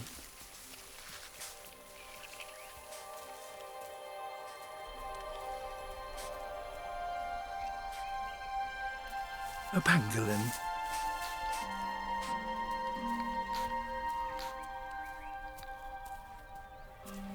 She can collect food that others can't reach. A keen sense of smell enables her to detect the presence of ants and termites in their nests beneath the sand.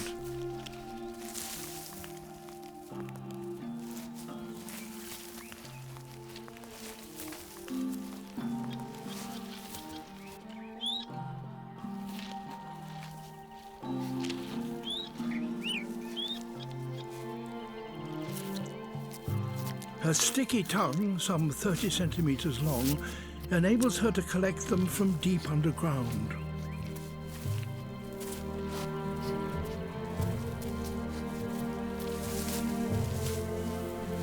And she's being carefully watched.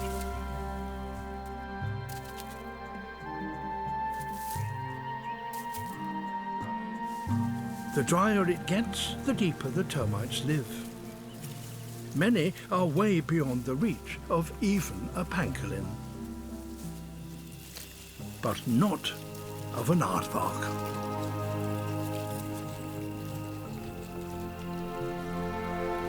It's the world's largest burrowing animal.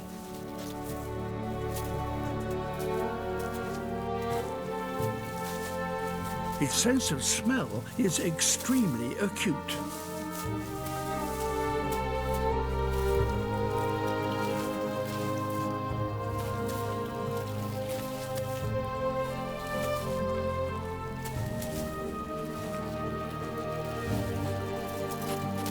Shovel-like claws and powerful legs enable it to dig down to depths of 5 or 6 meters. A full-grown aardvark needs to eat about 50,000 termites every day. Termites are highly nutritious and full of moisture, and they can be collected here year-round.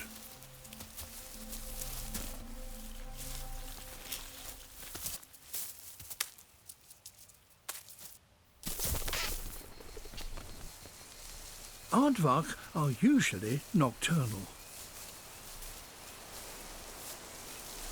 But the fact that this one is foraging in daylight is a sign that food is scarce.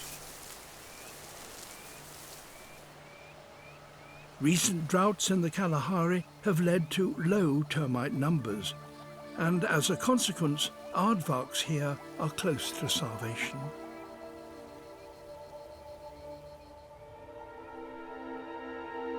Changes in the world's climate are affecting many of Africa's animals.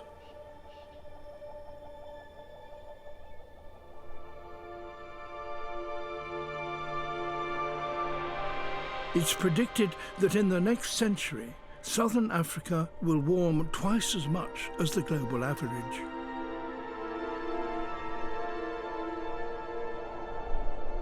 the future will be bleak for those that cannot adapt fast enough. The most aquatic of all freshwater turtles is found in New Guinea and a few rivers like this one in northern Australia. The pig-nosed turtle. Its feet have become completely transformed into flippers and are of little use on land. And indeed, the pig-nosed turtle rarely comes ashore. But turtles are descended from land-living ancestors, and so they still need to breathe air.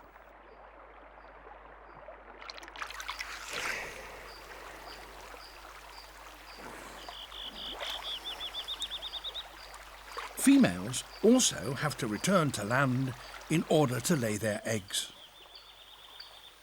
Pignoses nest during the dry season, high up on the riverbank. If turtle eggs get wet, the babies inside them will drown. At least, that is the case with most turtles. An egg for a turtle represents a huge investment, as it does for any reptile. So turtles go through a great deal of trouble to make sure that they lay their eggs in safe, dry places. So you would think that dropping one into water would be a disaster. But watch.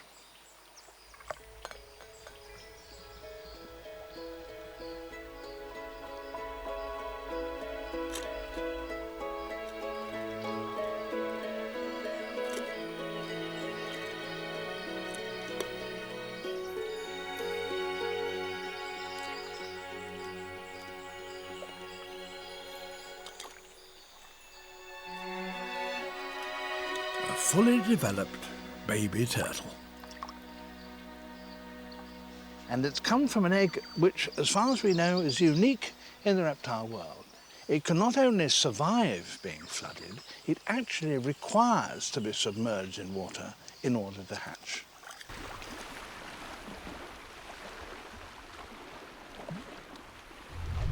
The struggle to survive in our green seas can have far-reaching consequences. Once a year, one particular meadow in Australia is transformed.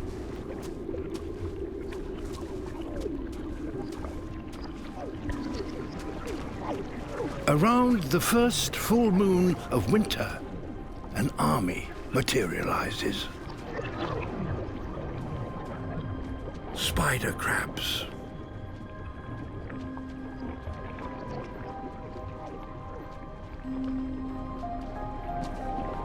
For the past year, they've been feeding in deeper waters.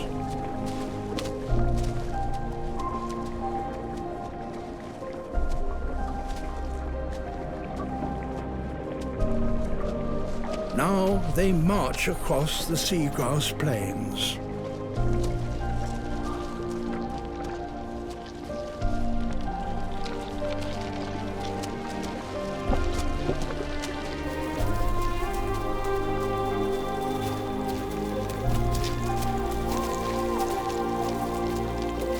Hundreds of thousands of them.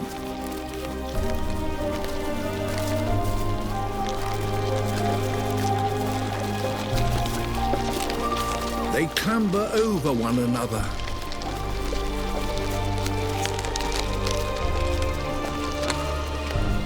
Creating great mounds.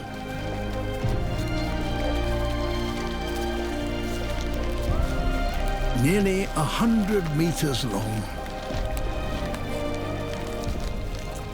They're not seeking mates, neither are they laying eggs. They have come here in order to grow. Like all crabs, their bodies are enclosed in a hard, unexpandable shell. So to grow, they have to break out of it.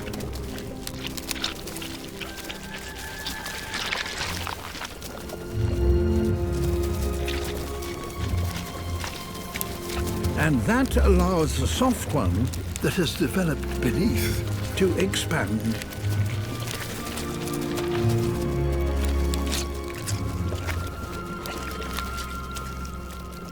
It will take days for the new shell to harden.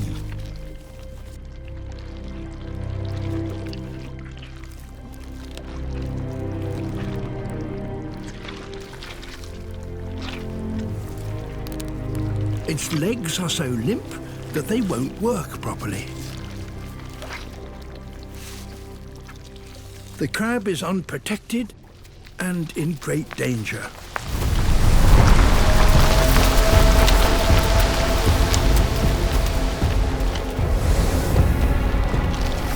A smooth stingray. It's huge, about 4 meters long. It wants a soft, freshly molted crab that will be easier to eat.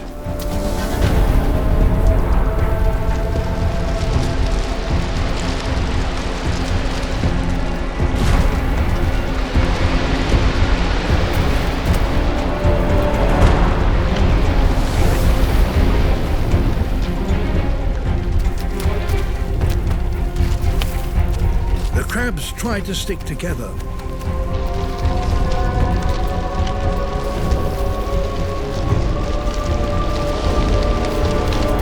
But now, disturbed by the ray, they're scattering.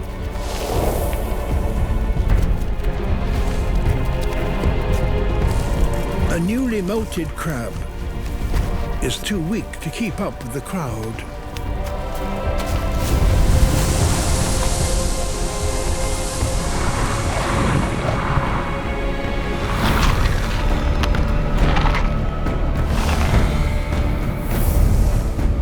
The safest place is right in the middle of the pile. That is why they have all assembled here.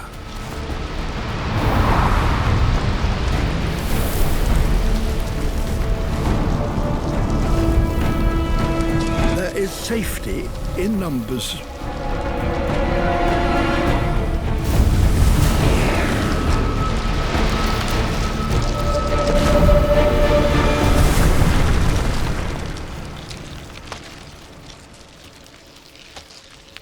But the vast majority of the crabs escape, and within the next few days they will be ready to return to the depths and resume their lonely wanderings in search of food.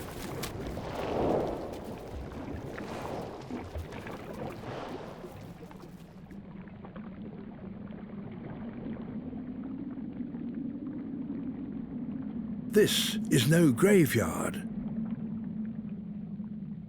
but the triumph of 100,000 crabs successfully molted. Blacktip reef sharks. They are bigger and more powerful than trevally, but not as fast or as agile.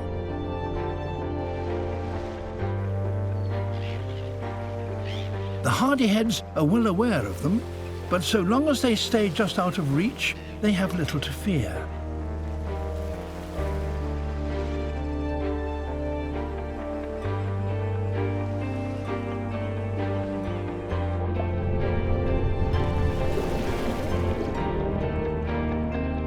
But now the sharks and the trevally join forces.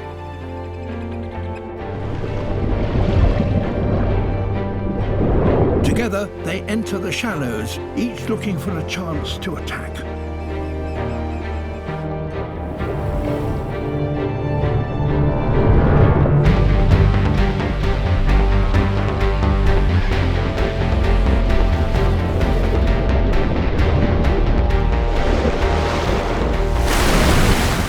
The trevally make the first move, and the hardyheads take refuge again in the waves. And this is what the sharks have been waiting for. Surging forwards, they chase the hardyheads out of the water, beaching themselves in a daring bid to hoover up their prey. The hardyheads that escape the sharks swim back out to deeper water, but into the mouths of the trevally.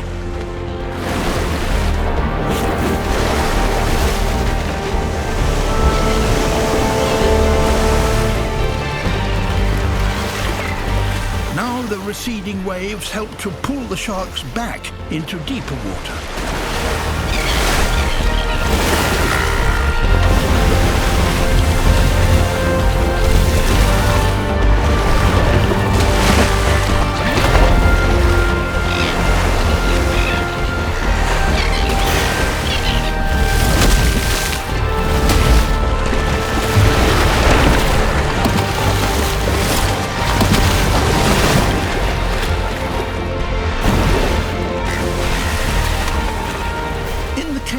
The seabirds get their chance.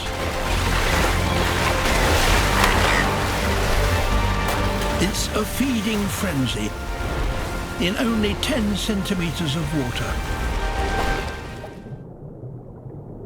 Over half of all animals in the open ocean drift in currents.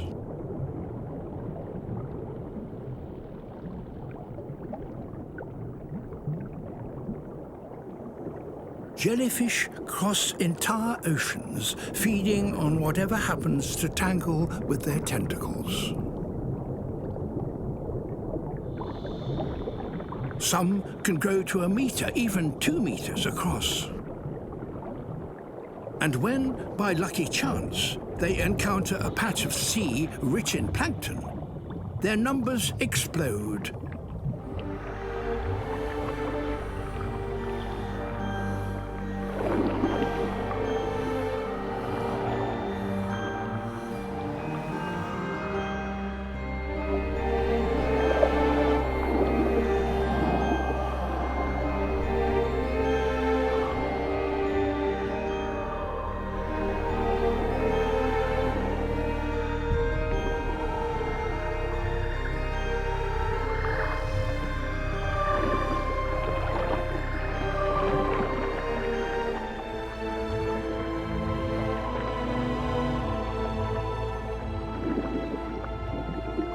It's such a successful strategy that jellies are one of the most common life forms on the planet.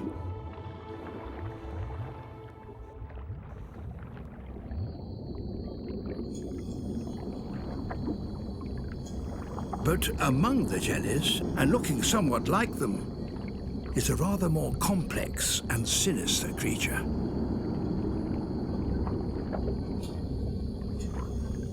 The Portuguese man-o'-war.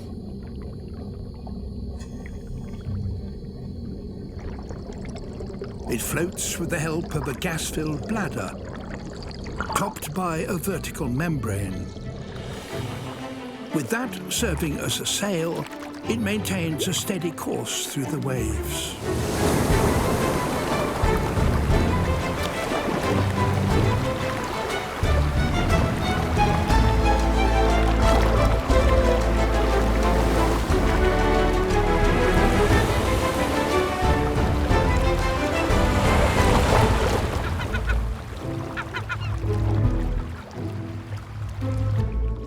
Long threads trail behind it, some as much as 30 meters long.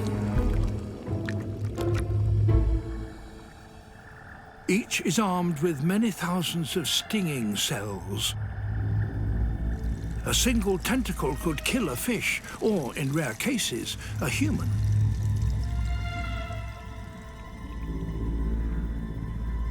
But among its lethal tentacles lurks a man-o'-war fish that feeds by nibbling them.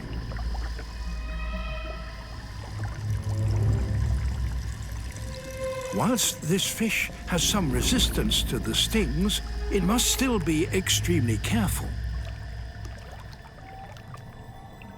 Most other fish are not so lucky.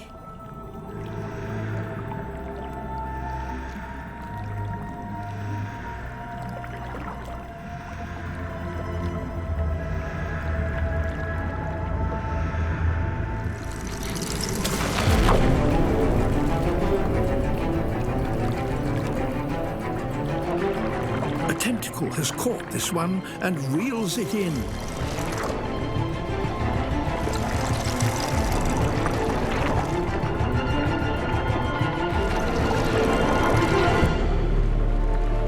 It's already paralyzed.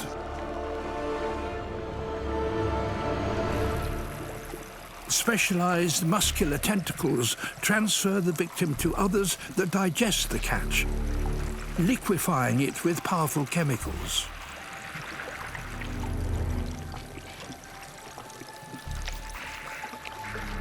Eventually, all that is left is a scaly husk.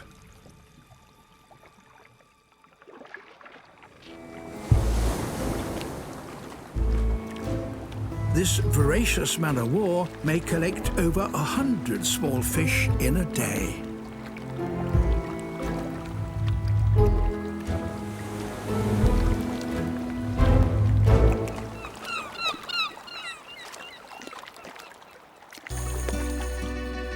They will sit there looking perfectly innocent and suddenly steal your glasses, jump onto you and steal your glasses, and it's really quite frightening. The sequence that left the biggest impression on me is a group of macaques that live in a temple, and visitors come, but they are the bosses. And these old boys can't wait to get their hands on the latest tech.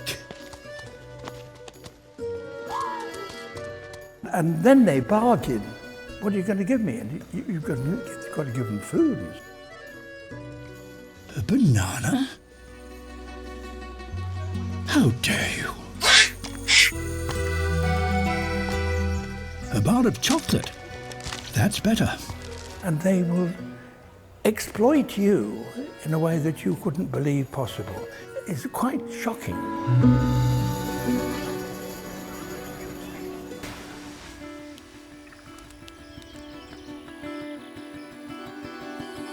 Around 80% of the Earth's animal species are insects. They play a vital role in the food chain, essential to many birds, fish and other animals. They fertilize and aerate the soil, and of course they pollinate. Without them, life as we know it would cease to exist. So, with only 3 places left on my ark, it would seem wrong not to include at least one.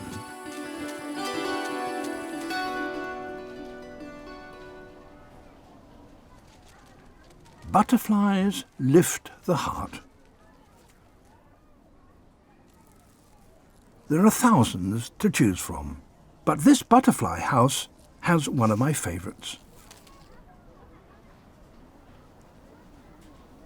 I've selected it for its exquisite beauty.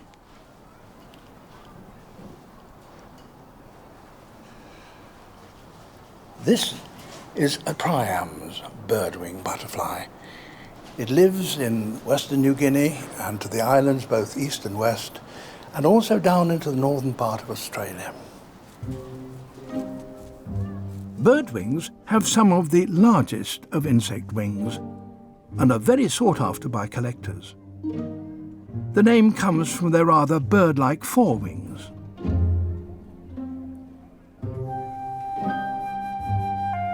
The male Priam birdwing has a striking pattern of vibrant green and black.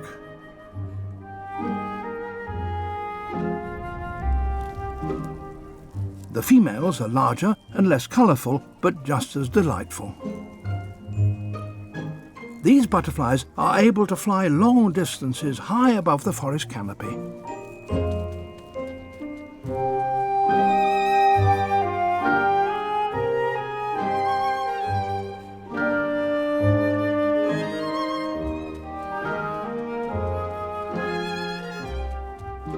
But these beautiful insects only live for about 10 days as fully formed adult butterflies.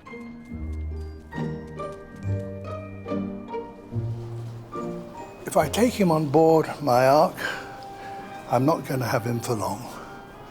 But in the 10 days of his short life, he'll bring such joy that I'm delighted to have him on board. Doesn't want to leave. Off you go. Off you go. Okay, stay on board.